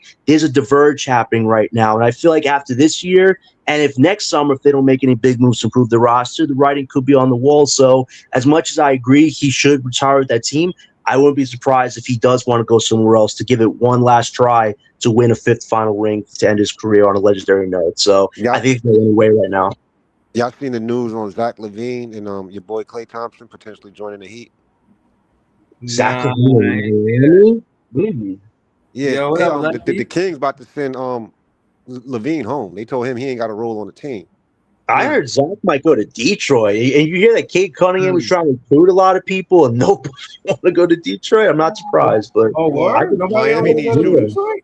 Yeah, Miami Kate needs shooters. Cade was trying to get Kevin Durant because I don't know if you heard there were rumors that the Rockets made KD available potentially, and Cade apparently was talking to guys like KD. He was talking to Austin Reeves, but Nobody nobody want to go to wanted to go Detroit. join Detroit. And Zach LaVine, crazy enough, might be the one guy if he gets bought out, they might sign because they don't got to pay him a lot of money, and they need a scorer next to Cade. But if you tell me like Zach LaVine is the best thing you can get, yeah, Detroit is taking 50,000 steps backwards if you go from guys like Kevin Durant to Zach LaVine, man. Like, and I know we talked the other night about trading MPJ for LaVine. Zach LaVine's not even worth a sham wow right now for $9.99. We ain't getting no picks, man. Alongside Yo, that, I really miss want to me get with that the money. KD shit too, because KD ain't what Yeah, everybody say he is. I don't give a hell what nobody yeah. say. He been to Brooklyn, laid the egg, Phoenix laid the egg, Houston Mm-hmm, laid the egg. Miss me with that KD shit, Mm-hmm. yeah, but because yeah, KD ain't Miami that is hot. too, man. They got to add a lot around Giannis and Bam because you may have that big duo in the front court, but your back court looks really bad. I mean, Davion Mitchell, solid defender, not a good scorer. They don't have a lot of shooters around. Like that's the thing with Detroit too. They don't have a lot of shooters, so like that's where the Nets maybe could capitalize on some teams. But some teams that may look like they're playoff teams or playing teams, if they don't have the right shooters around their main stars, it seems like the Nets might sneak by and throw a sucker punch or two because we have a good scoring four of MPJ, Randall, Michael, and Egor. So as much as it looks really tough for us right now in a crazy conference, even the best teams right now on paper don't look that complete yet. So we'll see what happens. I think the Nets could steal a few wins here or there against some teams that may be playoff teams, but they ain't championship teams. You think Edgecombe goes to the bench? No, he's starting. Edgecombe. It's going to be Maxey, Edgecombe, Brown, LeBron, and Embiid. Off the bench, you got guys like Dean Wade, KCP. That was a smart move. And then you got, I think, Anthony Simons, one of the best moves you made, your sixth man. So they have a bench. So, yeah, no, Edgecombe's going to be their scoring guard, and that's crazy. That kid's like a springboard, man. You saw him jump off the court against us in a few games. I'm like, I got nobody to do something like that. So, yeah, the Sixers, to me, they have the highest stakes to win in what could be LeBron's last year. But if that doesn't work out, man, I don't know where Philly goes. But like Breezy said, they may have all the names on that team, but we have guys that want to put in the work and do what they got to do to scratch and claw for a win. So who knows? But what I'm saying is, see, this is what I'm trying to tell you is that I want y'all to know how important y'all are. Everybody on the panel, everybody in the chat, we important. They just don't want to tell us we important because we just showing that we important to each other. But keep being important to each other. I'm telling you why. It's because like the 76ers, they under the pressure. The NBA is under the pressure for the 76ers to be a successful team. They are a hub team. The Knicks winning put more pressure on the 76ers to win it. They're like, all right, this is one hub team to win it. And again, pay attention to the politics of the basketball. These two franchises that's going to start in 2 seasons, a season or two, they putting pressure on the teams that haven't won a championship now. They feel like they don't want to feel like another franchise is going to come to the NBA, win a championship before them. The Knicks would have really been the laughing stock. I don't think Philly. Yeah, but what I'm saying is they LeBron there, and again, they buying KCP out his contract. That's LeBron putting in the call. Yada yada yada, whoop-de-whoop. Once you see players, they not just on the market, they getting bought out of their contract. Are you serious? Yeah, that's this is we know what this is, Mr. LeBron James. Yeah, but now we LeBron know what's playing going with on. LeBron playing with the smartest man in the room right now, and Jaylen Brown. I think that's going to be a powder keg. See, that's another thing. Jaylen Brown got a podcast. LeBron got the Mind of the Game podcast. Yep. He's supposed to be the smartest man in the room. Yep, they going to clash. They going to clash. Watch what I tell you. And then you heard what Brown said about Brown talking about his son, right? What did he say? He said outside of Brown saying that shit he said about Brownie, we good. I don't know about all that though. Jaylen got his money. Jaylen good. Jaylen got his title. He got his money. He ain't got to please nobody. He ain't got to listen to nobody. You got to be careful bringing people like that into your team when you're trying to win the championship. The biggest worry is always Embiid and the health. And I feel like what the front office is saying is this is his last chance with that team. They've had that guy since his whole career, but we've seen the injuries really break his body down. Now you're going to have to load manage both him and LeBron, but that's where having guys like Dean Wade, KCP come into hand because you can play those guys in back-to-backs. But again, if they don't win this year, it's a huge failure on one note. But at the same time, you have Maxey, Edgecombe, you have Brown, you have a trio right there that can keep you going past the Joel Embiid era. But if they don't win this year, I think Embiid is out of there, but they're going to have to attach assets because nobody wants that money. So, yeah, there's a lot of stakes, not just for LeBron, how he wants to end his career, but for Embiid as well, because every year it's always, if Embiid is healthy, that is one of the best teams in the NBA. Now, there are zero excuses. You have a bona fide Hall of Famer, GOAT. You have potentially one of the top 20 players in Brown. You have potentially one of the top young players in Maxey and Edgecombe as well. So there are zero excuses for this team. Like, if that starting five is healthy in the playoffs, that may be the best starting five in the whole league right now. But if not, it's what you guys said. That could collapse just like that. So, yeah, the stakes are high for that team. Just because you have the names, it always comes down to how do they perform in the playoffs and where are you by the time the playoffs get there? Are they even a playing team potentially, which that's where the drama starts. Right, but what I'm saying is that one thing you can guarantee is the players we got on our team, they're going to play together night to night. Ain't nobody no way they're going to be there. That's just what it is. And on that note, you got Embiid and LeBron, they going to take days off to be ready for the playoffs. That could hurt them if they're not careful. Because we already seen LeBron take plays off on defense. Mm-hmm. And to devil's advocate point, the whole thing with Jaylen Brown, you speeded up his window expeditiously. He wanted to go there, be the number one option, and do things his way. Now LeBron come there, you definitely taking the back seat to LeBron, regardless. So this whole number one option, the way you seen it fit before LeBron got there is different. Even if LeBron say, yeah, you can run it the same way, but trust me, Braun making some changes to that shit. You know what I'm saying? He ain't just okay, yeah, you the number one option, and this how I gonna go. And he just like, yeah, nah. He doing the orchestration, and I think that's the difference. I think the 76ers was ready to give the team to Jaylen Brown, and he was gonna be the man. But LeBron changed that. So yeah, we'll see. That might, the Nets might beat them because of that. LeBron and Jaylen Brown start arguing, and we take advantage of them. You know what I'm saying? Not having it together and beat them. You know what I mean? Who knows? But you think the Sixers was giving the team to Brown? I thought before LeBron came to the team. If I'm Maxey, I'm offended. Because they making it seem like if I'm Maxey, I'm offended. Right, but what I'm saying is they I agree. I think it was going to Maxey, and then VJ was complimenting Maxey. I thought that's what it was. But I think Jaylen Brown, they was making a big deal about Jaylen Brown being the number one option over there with the Celtics, and that's why he said all the stuff he said about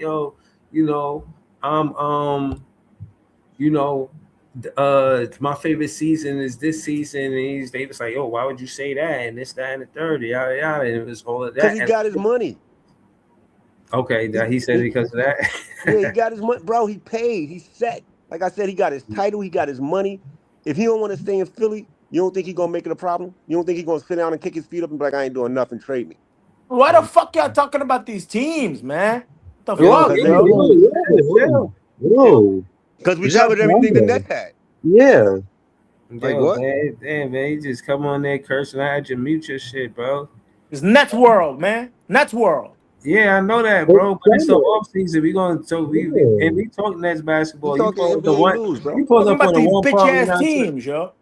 Bro, you pull up on the one part we ain't talking about Nets basketball, man. Chill out, man. We've been talking about the Nets. It's an hour 12, and we've been talking about we've been in for a minute, bro. An hour and a whole hour. We've been talking about these teams about 12 minutes. Stop it, bro. Don't you can't pull up here angry. You late. Fuck the 29 teams, man. Fuck that shit. Bro, chill, man. Why you gotta curse so much on the stream, man? Take it easy. I'm trying to make this a family show. Man. Nah, I'm just talking about the NBA news out there. That's all. Just think about the groundwork that's being laid right now before the season starts. NBA news is on the Google. What? Nah, it's on Breezy channel right now. Exactly, man. Yo, you don't run the channel. Yeah, like we coming over here. Stay in the chat for all of that. Send a super chat if you want us to change the conversation. You know there you go. Yeah, send a super chat if you want us to change the conversation. Put the money where your mouth. I send a super chat if you only talk about the Nets. Then send a super chat. Send a super chat then. People, for mad days, I've been hearing about the bitch ass Sixers and all that shit y'all be talking about, yo. Nasty work. That's why real Nets fans don't come into the shit. We cleared the Nets. We cleared the Nets already. Bro, what you mean, real Nets fans don't come into this shit, bro? Like, I talk Net fan basketball all day. And again, since you that bold to stick your chest out and say it with your chest card, we could talk some Net fan basketball right now. Me and you, everybody could just be quiet. Me and you could get in a Net fan debate right now. Other than that, whoever said that this ain't a Net fan channel, tell them I said pull up now and we could debate about it. Other than that, ain't nobody more real and no more loyal fanatic than me. Nobody in the world, yo. Don't try to pull nobody in the world, Breezy. I'm the only person that exists. Only Nets world. Only Nets world. Don't try to debate. Don't try to pull my card. Debate me. Like all this talk, all of this, nigga. I ain't here to come. I'm ready to debate you about what.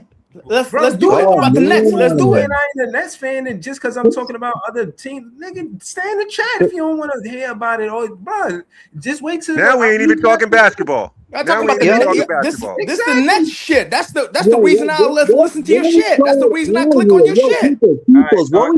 Let me help you out, bro. Let me help you out. See, it's that easy, bro. Now you're not on the channel. Like, bro, you come up here to complain about the channel, and I just take you off the channel, bro. You don't have to. You make it seem like, I got something against you, bro. You don't want to be on the channel. Why you jump on on the panel? That was so uncalled for, man. First of all, we're a Brooklyn community, man. We are all good loyal Nets fans, man. You're the one only loyal Nets fan. Stop that shit, bro. Come on. Yeah, miss me with that shit. But what I'm saying is, why try to pull my card when I started the show with Nets fan content? I had the video on with Michael and the cousins with the part of the interview with Vince Carter and Tracy McGrady. Like you see all of this different content opposed to you. We know. You know what I'm saying? Like, yeah, we know. You know what I mean? Paying attention to that. Why would you know what I mean? Talk about. No. Let's not spend no more time we on over an hour in. I could see if I started talking about LeBron 2 minutes into the video, then like, yeah, look at this whole ass Nets fan. This nigga, they start talking about that shit. The conversation just led to that. That's net fan talk, and then eventually we always get back to the Nets. We start in the show with Nets. And we talking conference teams too. We talking conference teams. Like, bro, he gotta chill, man. Listen, at the end of the day, Breezy's always been on Brooklyn Nets, man. He doesn't do Knicks and Nets chat. It's always been Brooklyn Nets since day one, man. So to say that this ain't a Brooklyn Nets full-on channel, man, nah, man, come on. I gotta stand for Breezy on that one. He's always covered Brooklyn Nets, and he's given us a platform to do our own stuff, but still pay homage to him because he is the host of the show. So, peoples, man, I've always thought you were a cool dude, but man, tonight I saw a different side of you that I don't want to hang around, man. Like, that's not cool, man. Attack Nets fans, Nets on Nets. He pulled up with the profanity. He ain't say hello, chat. He ain't say how you doing, Breeze. He just like profanity this and profanity that.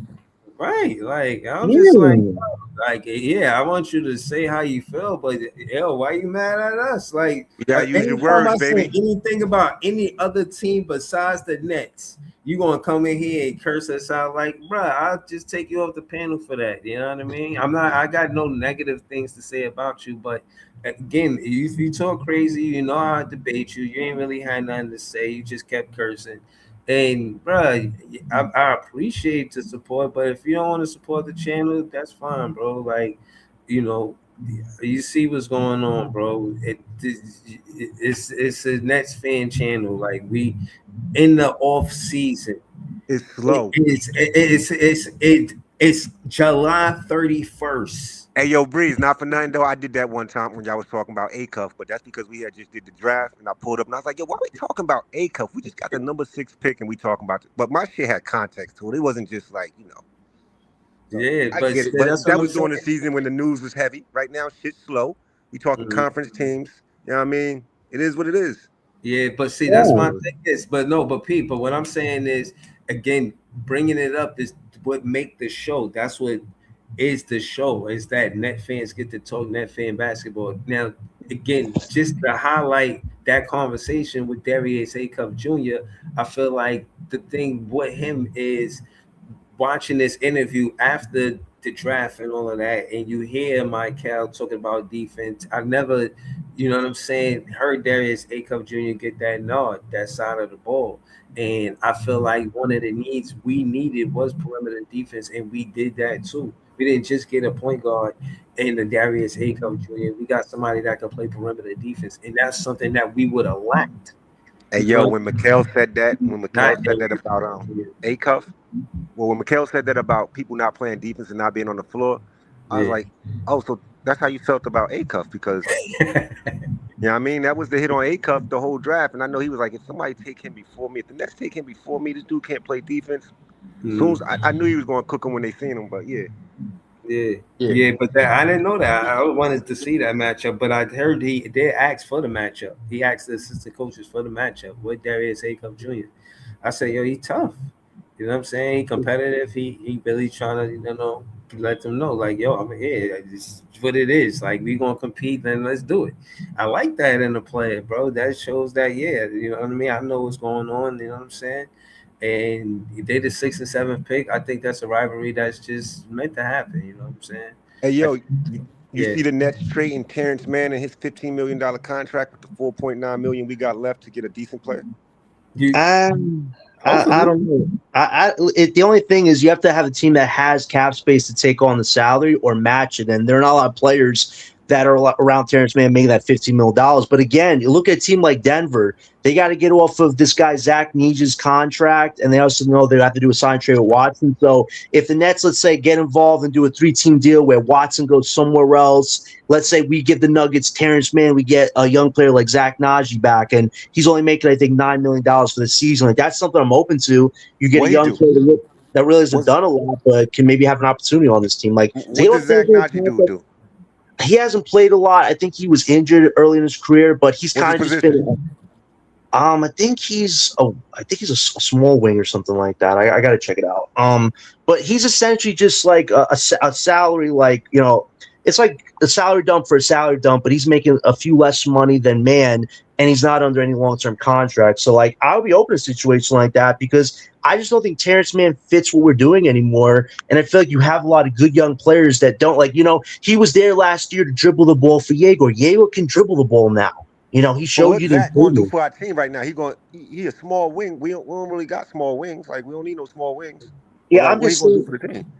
I just gave that as an example because I don't think a lot of teams would want Terrence Mann, but a team like Denver, who is against that second apron and need to move off certain pieces, maybe they take on a Terrence Mann because they need a veteran player on what's expiring next year, not this year. He's owed $30 million next year, and that right there is a turnoff for some teams. Like, why do they want Terrence Mann unless, you know, they're in behind and they need to get another player like him? So, yeah, that's definitely something to watch with Terrence Mann. I don't see him getting moved, though, right now unless a 3-team deal like that happens. So, we'll see, man. But I don't see a purpose for Terrence on this team anymore. I wish we had a vet that wasn't making all that money that could help these young guys grow their games more. I feel like for Terrence Mann, he's in the way right now a little bit as far as just the salary goes, and there's not a real role for him on this team right now. So we'll see. He's gone before the trade deadline. Yes, Zeke Nnaji's a forward. Yeah, that's what it is. He's a forward. What's his weight? What's his height? What he coming in? What's his weight? Look it up right now on ESPN. Okay, let's see. Last year, he was 3.7 points, 2.6 rebounds, 0.6 assists, at 47% field goal. Let's see. His weight is. Damn, he's 240. He's 6'10", 240 pounds, which is actually that's decent. Right. Yeah, that's nice. Yeah. And Terrence Mann got a $16 million contract in 27. That's crazy. Yeah, the only thing is Zeke Nnaji hasn't played a whole lot. He only played, I think, 52 games last year, 12 minutes. But again, a 47% field goal, I could live with that, and maybe he could get a role in this team. It's just if I could swap out Terrence Mann for a younger player. Don't we got that in Tyler Biller though? Maybe, but again, I'm just giving an example of who we could swap Terrence for. There's not a lot of teams that want him, so there's a team right there that might make sense. You know, maybe we could do a reverse trade with Dallas where we could get Klay Thompson, a few extra picks, and we give them Terrence Mann and some picks, something like that. And then we buy out Klay Thompson's contract. Like, the Nets could do this in some ways. I'm just saying there's not a whole lot of ways though to move off of Terrence Mann's money because he still has $15 million the following year. And he's more of a back-end bench piece at this stage. So, yeah, it's going to be tough to move him right now, but there are a few ways to do that. Yeah. But, again, the Zach Nnaji kid, again, the weight looks good. And, again, he's 6'10". Like, I'm not opposed to that if we did a move like that. But, yeah, that's it. I honestly, I feel y'all, bro. I'm gonna keep it real, bro. I don't think the Nets fitting to move Terrence Mann. It's just one of the things they just dealing with, and I don't know if it's because he's a good aquarium friend taking whatever, because he's one of the character guys, and they'll put you to the aquarium after you get a loss. And I don't see how you could have a losing season and take guys to the aquarium, man. I just don't understand. That's some shit you do if you have a winning season. You know what I'm saying? You have a winning season. Who cares if you go to the aquarium? You enjoy the dolphins doing flips and all of that, man. Have a ball, man. You know what I'm saying? But now, if you have a losing season, you take the guys to the aquarium, man. You sending the wrong message, man. I ain't gonna lie to you. Yeah, you could have went to the gym. You could have went to the park by the ocean or some shit. You could have went to the park on the beach. You know what I'm saying? Take them to the hood and let them play some YMCA basketball or something, but not the aquarium, bro. So I don't know. I don't think he leaves the team. No, I think he stays on the roster. Who knows? But yeah, this is the Nets doing practice in the park this year. yeah, it's always in October. It's always in October. Hopefully, I can meet y'all there. To be honest with you, I'm trying to get some footage because I want to do my intro. And my intro is going to have the footage that I get from all of the fans that I meet at practice in the park. It's going to be a lot of that content, and I probably got a few other clips that I'm gonna put it in. But I'm gonna lay a verse. You know what I'm saying? It's gonna be a movie before the podcast come on. It's gonna be a movie. Yo, I'm telling you, it's gonna be tough. Oh, he said Julius did a whole music video. You heard? Julius with the handle, Breeze. It has to be that's in what I your was about to say. man. Julius Randle with the handle. Facts. Heck, big time Kel, Egor, you the man, the old man. Put it all in there, man. Put it all in there, man, if you can. Time to pass the mantle. Oh, pass the mantle. Okay. Right. I know a little bit, not too much though. Yeah, let's go, man. Pass the mantle. Julius with the handle, Randall. Pass the mantle to Big Tom Kel with the sky. Ah, Eminem. Yeah, I got bars. Nah, bro. Shout out to John. Everything looking this job, bro. We out here. We about to have a cycle John right New Paul now. You know Wall. what I'm saying? Hold on. I gotta switch something after that. Hold on. Julius Randle with the handle. Defenses get dismantled. You know what I'm saying? Shout out to all of the fans on the panel.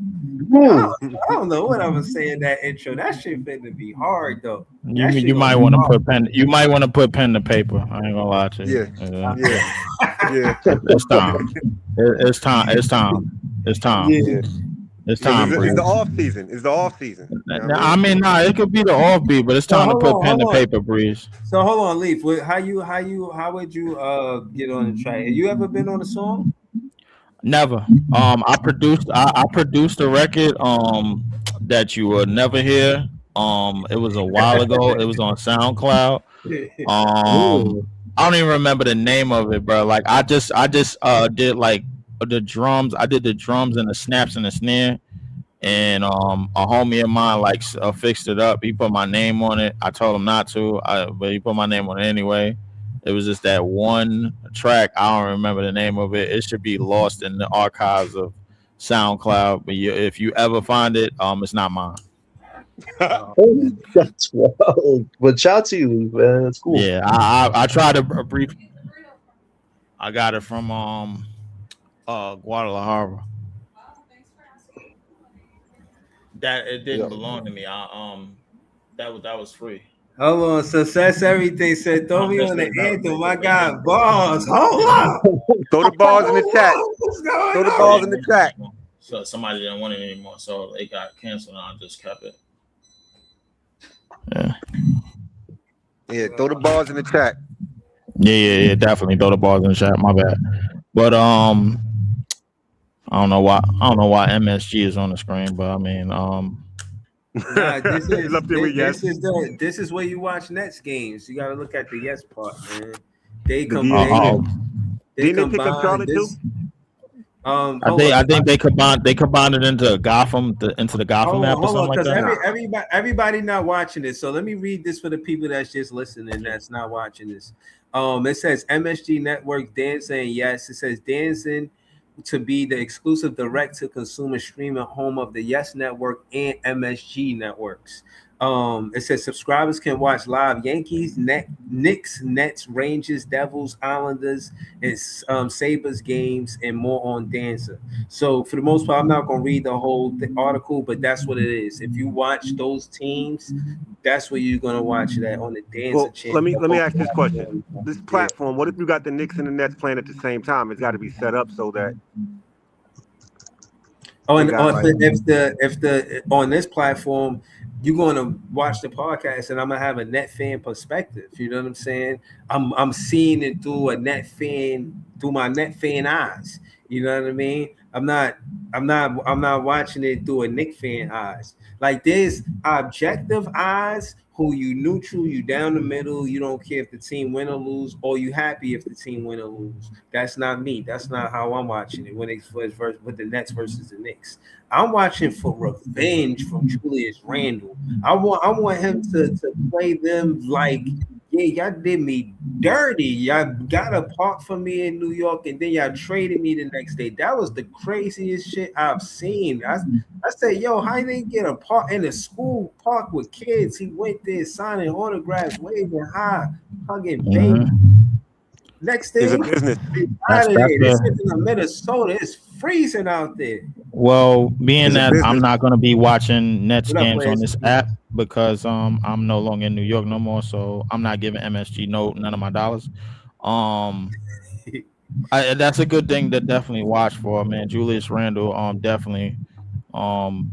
He basically bought a franchise that was with terrible orange colors, by the way, from Uma Thurman gravesite, and dragged them out, bro, after before Jalen Bumpson became what he became this light-skinned phenom that he became. Julius Randle dragged the Knickerbombers out of the grave.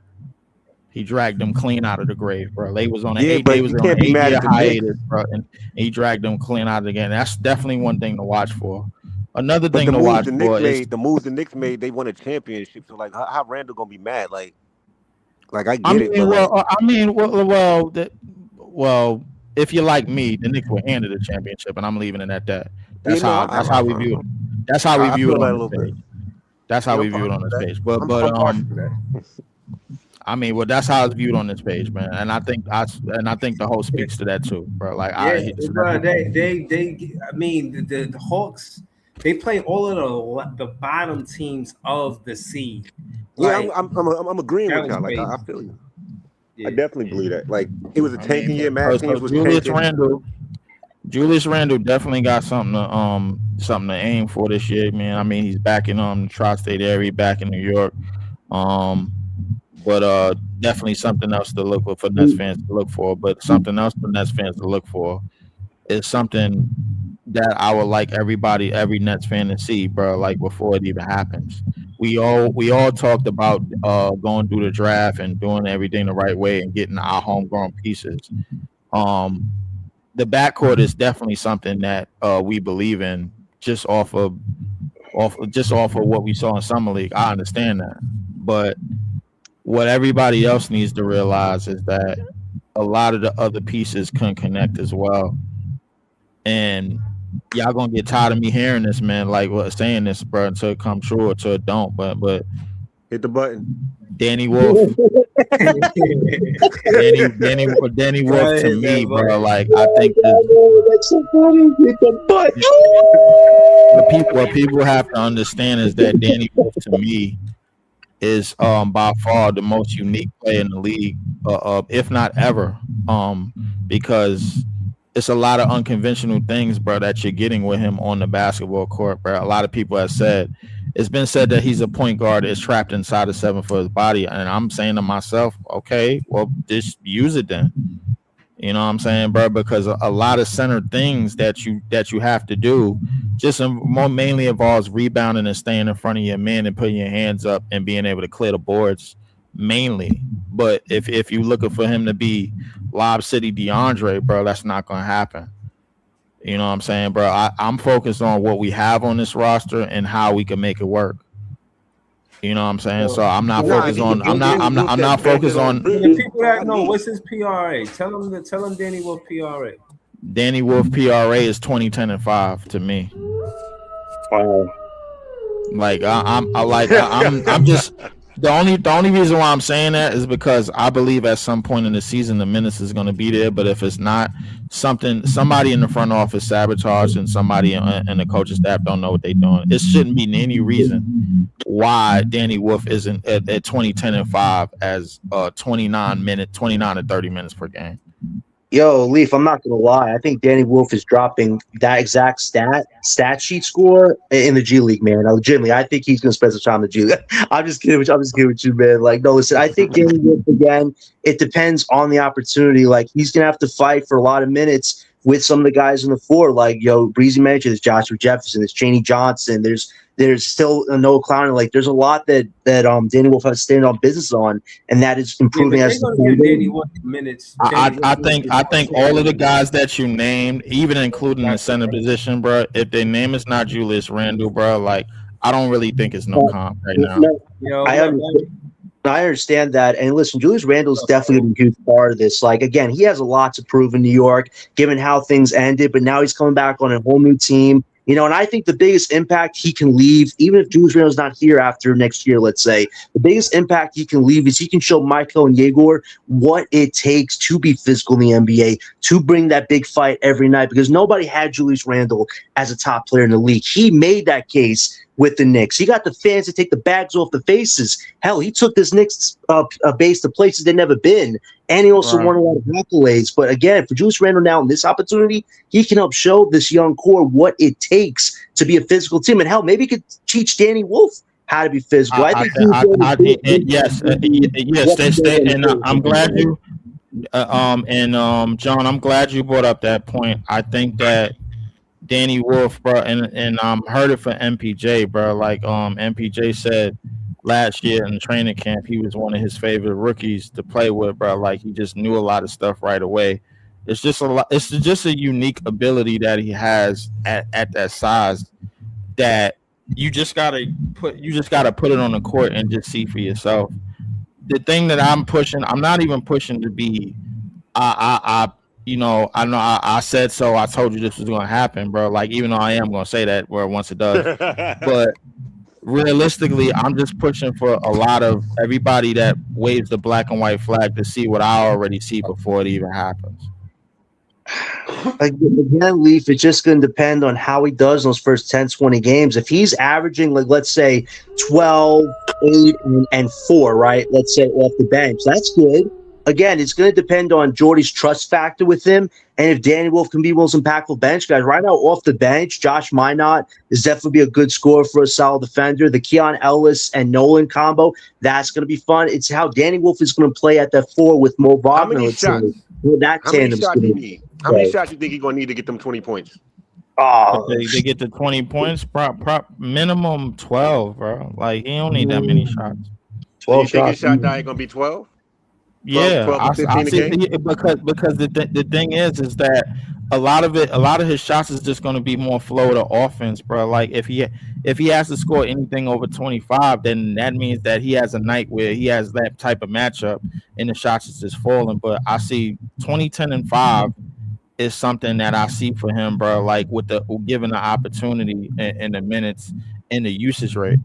You know what I'm saying? So I see that with the amount of ball movers we got on the team. I see them, getting them the ball and whatnot. I see Mikal getting the ball. I see him being like when we run a lot of screen and roll or screen and dive or screen and pop, he's going to be in most of the action.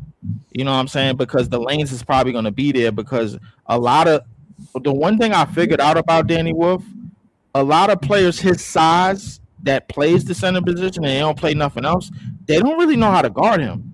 The smaller players, they know how to stay there because he doesn't have the burst of speed and he's not bruising them, bro. And that's a lot of things I understand in terms of the strength game and the mismatch game that annoy people with him that he doesn't take full advantage of those mismatches. But once he starts to, bro, then I think you're gonna see a clear-cut difference in the other team's defensive strategies and who they put on him to guard him on a night in and night out basis, bro. But if the 20, 10, and 5 mark is met by him, I stand by what I said, bro. This is easily going to be the best PRA player on our team, bro. And he probably by the end of this year, and I said it last year, by the end of year 2, is going to be the best player on our team.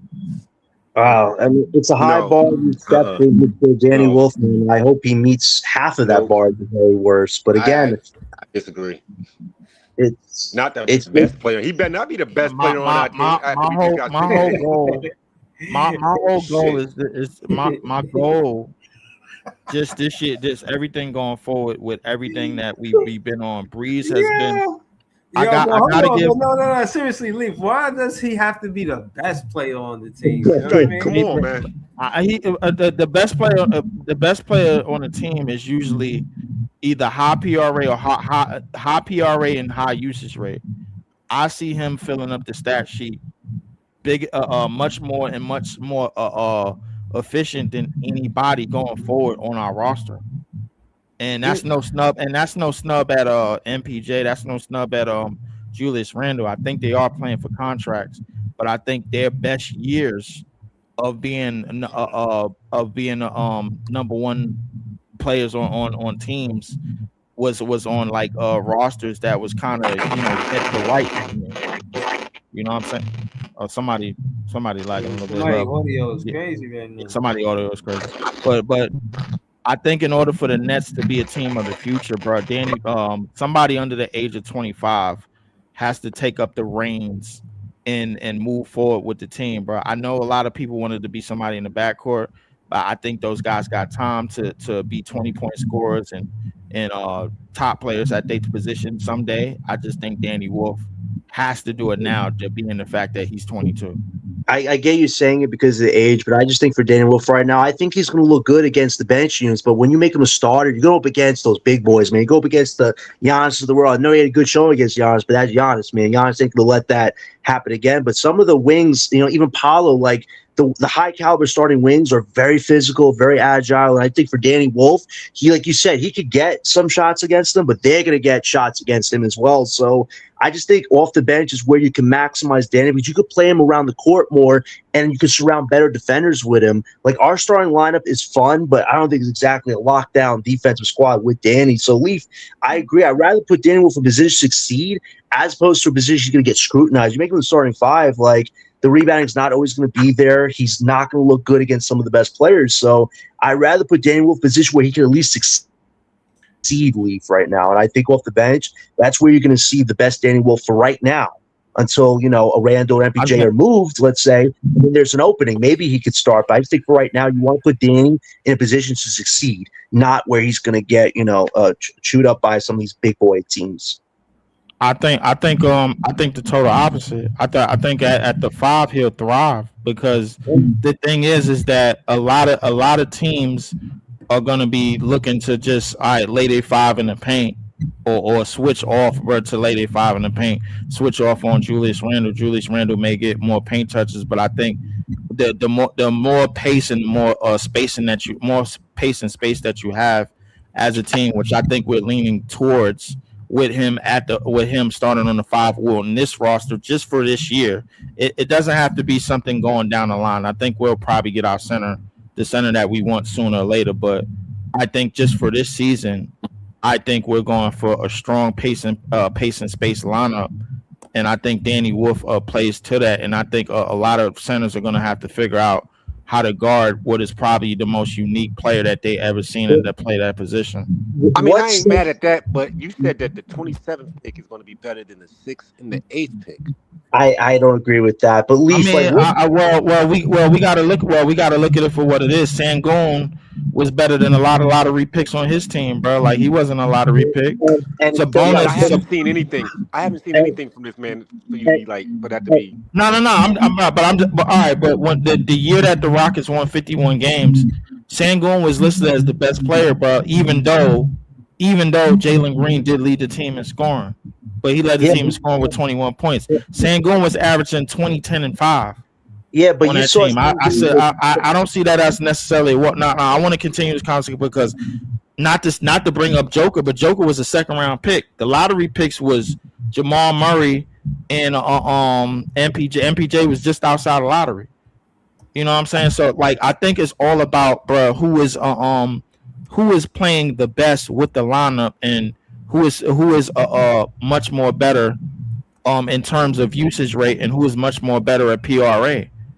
I think that's where it's going, because and go out in Portland. If you look at the other kid, Denny, bro, like, he went over there, basically took over the team when it was supposed to be Shaden Sharp, who was a lottery pick. Scoot Henderson went top 3. You know, it's a lot of that going on in the league, bro. Like I'm seeing sort of a trend. So I don't want to say that, you know, this pick is lower than this pick. He can't be better than him. But I'm just saying that, like, who has more so of a greater advantage when they're on the court, bro? Like the numbers that I read off early on about Danny Wolf, about being how the Nets was a +15 with him on the court all last year on offense, and a +9 and +9 with him on defense when he was on the court, bro. Those are true numbers. At some point in the season, those numbers were legitimate. But the thing is wait, you mentioned Sengun, and I get, like, offensively there was a breakout there. But you saw this past year, like, he just started really dropping on defensive assignments because, like Danny Wolf, he's a slow defender. You saw against the Lakers, like 40-year-old LeBron was just going past him like nothing. So I think Danny Wolf offensively is a good player in the NBA. Now, everything else about his game, it's not there yet. You can't really put that trust in somebody where their weaknesses are so amplified that their strengths are kind of canceled out a little bit. So, Leaf, I think you just got to see how Danny Wolf does the first 20 games before we could say, hey, this is a guy that might break out into starting lineup. Now, for me right now, I have a question for you. What centers in this Eastern Conference is Danny Wolf better than right now? And which centers, you know, would he struggle against? Like, let's get down to the brass tacks of this all. Even if Danny Wolf numbers is, he might not gonna run through him. They're not gonna run the ball. I'll put it to you. It really just depends on the strategy that's ran. Because that's my point. They're not running through him. No. But I think the strategy that's ran is going to be a strategy to where Danny Wolf might have highs in other columns on different nights against certain centers. Like a center like Bam, bro. A center like Bam, he might do most of his scoring while Bam is off the court, but a lot of his assists and a lot of his boxing out and rebound might come when Bam is away from the basket, bro. Like, it's really all about strategy and all about switch, because everything is switched in the NBA today.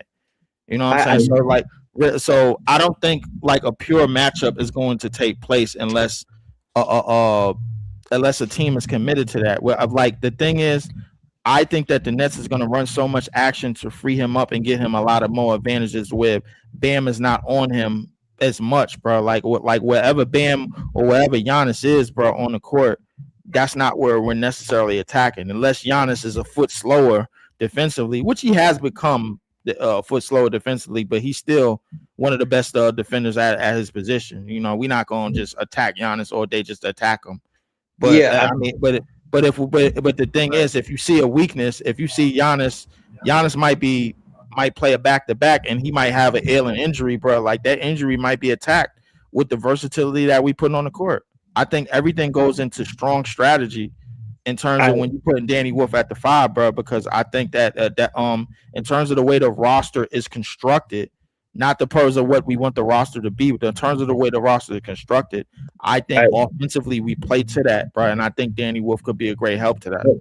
I hear you about the strategy component, and taking the bigs away from the paint is definitely a strategy Nets could try to do. But again, that's not always going to work. Like, there's going to be a Rudy or a Bam in that paint going for that rebound. That's where Danny Wolf has to show us, I can out rebound him. I can be physical. And that's where Dayron has an advantage over Danny. He can go body to body against these guys and get those 10 easy rebounds. For Danny, it's like, you could try to draw the big off the paint, but let's say you can't.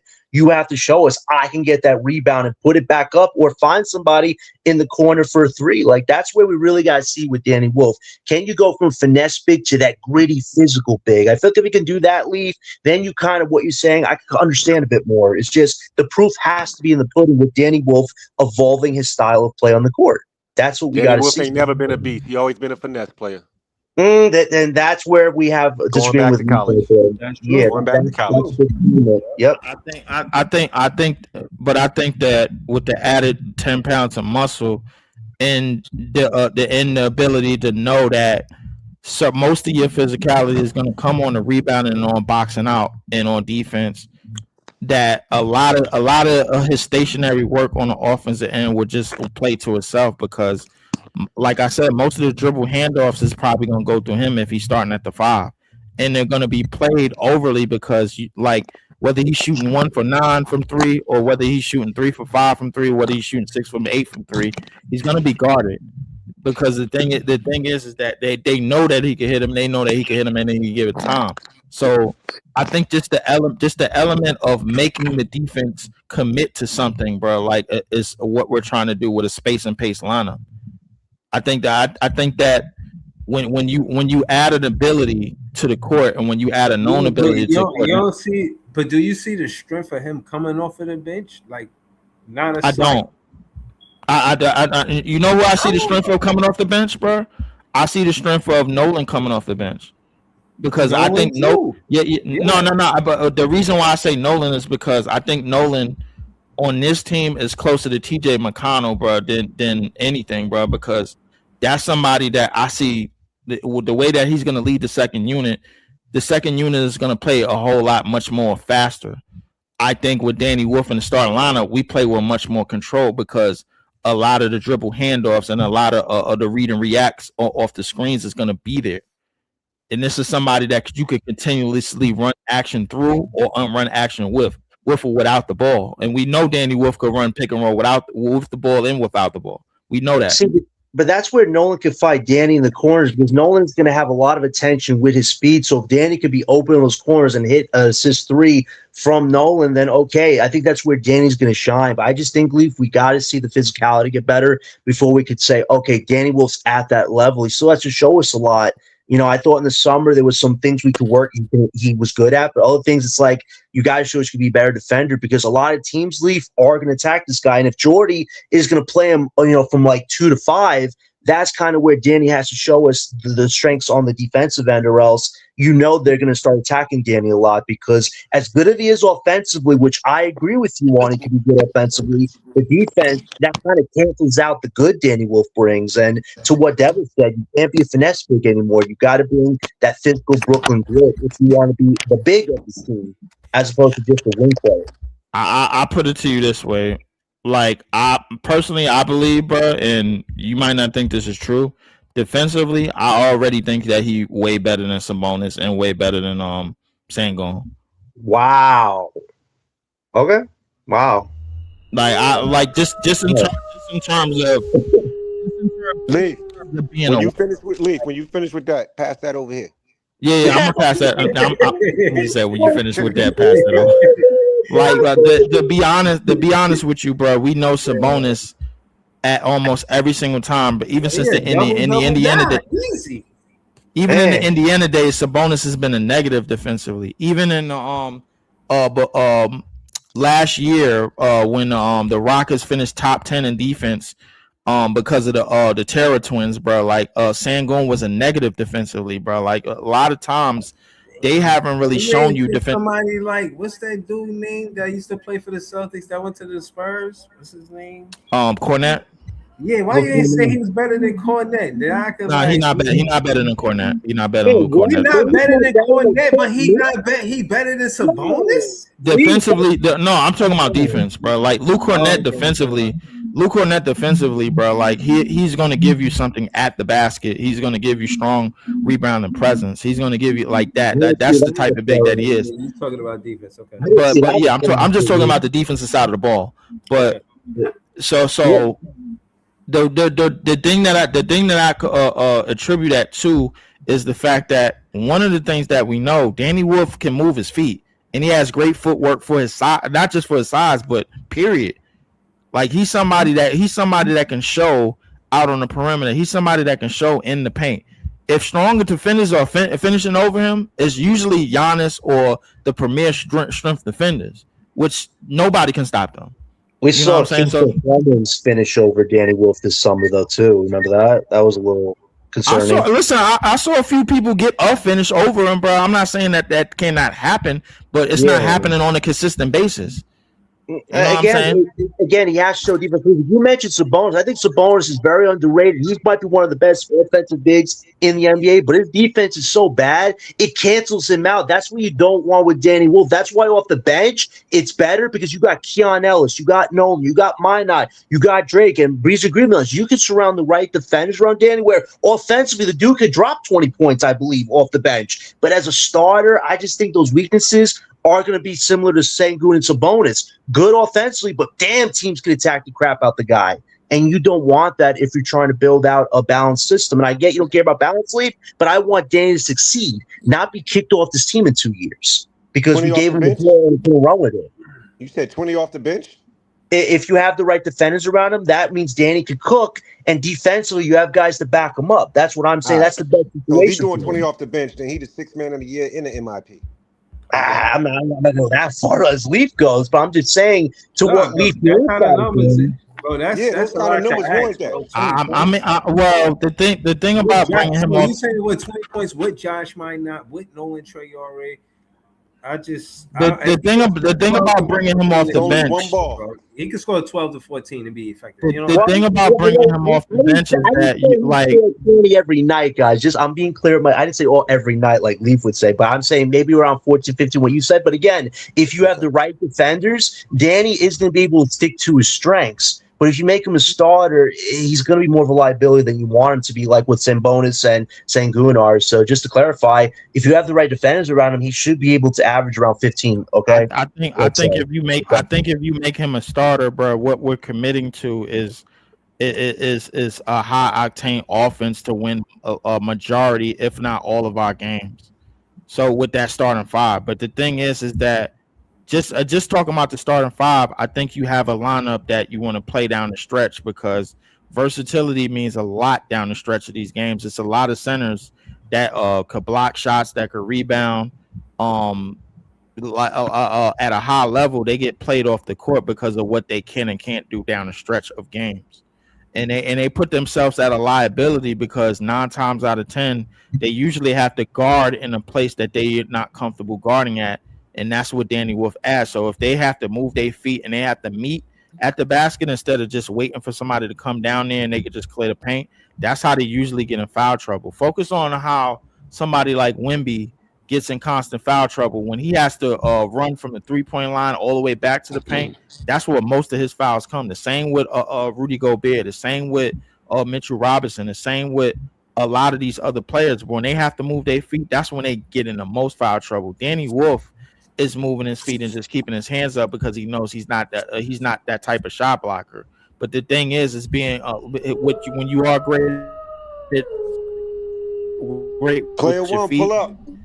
You allow you give teams you get to look at the basket. And I'm not saying that he can't get scored on. Everybody could get scored on in the NBA, but at the same time, the defensive liability that you think he is not going to cancel. It's not going to cancel out his offensive ability. I think the offensive ability at the end is going to be what trumps him over and gets him in the starting five at some point. I just think off the bench is where he'll be best served because Michael's running that first unit. He's not going to be running that first unit. The second unit, him and Nolan could maybe divvy up the responsibilities. But again, you just got to see how Danny does those first 20 games. But I got to head out, guys. Have a good one, Breeze. Have a good one, Devil. Good one, Leaf. Shout out always Brooklyn Nets. If you want some fun basketball, Ayrton BK Nets on Twitter, man. Have a good one, y'all. Yeah, I appreciate you, John. Later. Yeah, yo. So just to let y'all know, again, this is a real quote. You know what I'm saying? They said they're gonna shock the world. We're gonna see what's gonna happen. Yeah, I got that button. You heard me? Hit that button. Yeah, but yeah, nah. Shout to all the Nets fans. We the best fans. And what I will say is about Mo Wagner. I mean, yeah, he looked like somebody that you could. He gonna try to get his own bucket. So he not the pick and roll guy, but he's definitely somebody that gonna put the ball on the floor and try to score inside of the paint. Maybe draw some fouls on the defensive big. I think he averaged maybe 7, 8 points, maybe 9, 10 points a game. Nothing crazy, but he'll probably be impactful on this, a little bit impactful on the offensive side of the ball. Maybe he'll be a good defender because he know when to foul. You know, he ain't gonna just let somebody just go up and get an easy basket. You foul him, send him to the free throw line. You know what I'm saying? Let him score like that. So I don't really got a lot of expectations for Mo Wagner, but I do think that he could do little intangibles, little nuances of the game, stuff I don't like know that. if he's gonna play over 20 minutes. I'll He be don't honest. have to. He don't have to. I He don't don't have think I to. don't think he has to, but like a strong 15 minutes from him, but That's it. with all of his health issues in the past, I think yeah, that's comfortable enough, but at the same time, I think in the beginning of the season, bro, with center by committee seems more like a thing for us, and I think it's gonna evolve into what is like the best option for us to win. A lot and most nights it could be, our shooting and our offensive ability and what the offensive ability that we have going late in games. And I think Danny Wolf is most likely going to wear the crown, bro. Like out of everybody on our roster, when it comes to that, bro. Like I really like my entire. Listen. My goal is simple. I just want mostly Nets fans and then the rest of the world, they could come in after the fact, but mostly Nets fans to see everything that I'm seeing before it even take place this year. I mean, I appreciate that. You know what I'm saying? Like, you be bringing it to the Big Fan Breezy page, so I appreciate the heads up. You know what I mean? But yeah, man, I wasn't planning to do a 3 hour stream and all like that. I just wanted to go over a few things, man. But shout out to Devil's Advocate, holding For leaf, sure. holding leaf to the Wolf thing, and Wolf stand and Leaf stand on his square when it comes to this Wolf thing, man. So I can't even be mad at it. You know what I mean? I troll him with the button and all of that, but it's only I funny hope he because right. I yeah, hope he yeah, right, that's the bro. As thing. a Like Net fan, I'm as a trolling Net him, but fan, I I hope do he hope right. he's right. I just again, the only thing me and Lee disagree is uh, just how pivotal Wolf could be to coming off the bench. You know what I'm saying? Just with Nolan Traore, the one, Nolan Traore, he could find Wolf for the dump off. You know what I mean? He get into the basket. He don't get all the way to the rim, but he got Wolf there for the pick and pop or just Wolf being close to the basket. I just like him in that second unit more than I like him at first unit. Other than that, yeah, I would just want to see Wolf do good. He might like the second unit better than the first unit. Yeah, that's it. But yeah, That's his development. facts. We gonna be back on more Nets fan content. I I can't think I think repeat the this. development. I think the development is in the players that we don't trust to necessarily evolve into an offense or the minutes, bro. Like I don't think. I think Yegor and I think our younger players in terms of age is a part of that development crop. In terms of the players that's 21, 22 that we drafted, bro, I think what they are is what they are, bro. And I think we just got to find ways to make it all fit. But out of all the players that we drafted, that's over the age of 20, Danny Wolf skill set fits out, and it's just little things here and there that can make him as complete to me as a starter, bro. Like, and I'm hoping that Nets fans see that before even tip off a training camp even happens. Yeah. I mean, shit. You make it. We'll see. We'll see. You know what I mean? I at least want to see Wolf do something in the preseason. Show me something. So But yeah, man. Shout out to Leaf. Shout out to Devil's Advocate. This is a dope one. And again, man, just like, share the content. You know what I'm saying, for the page to grow. To send super chats, all of that. Send the cash app, all of that. But again, man, I'm just glad y'all rocking with me through the summer. We ain't got no basketball until October. So shit, man. This July 31st, he rocking with me, man. So yeah, I appreciate y'all. And Nets fans is the best fans. Thank y'all for tuning in. We're gonna be back soon with more content, y'all. for sure. Yo.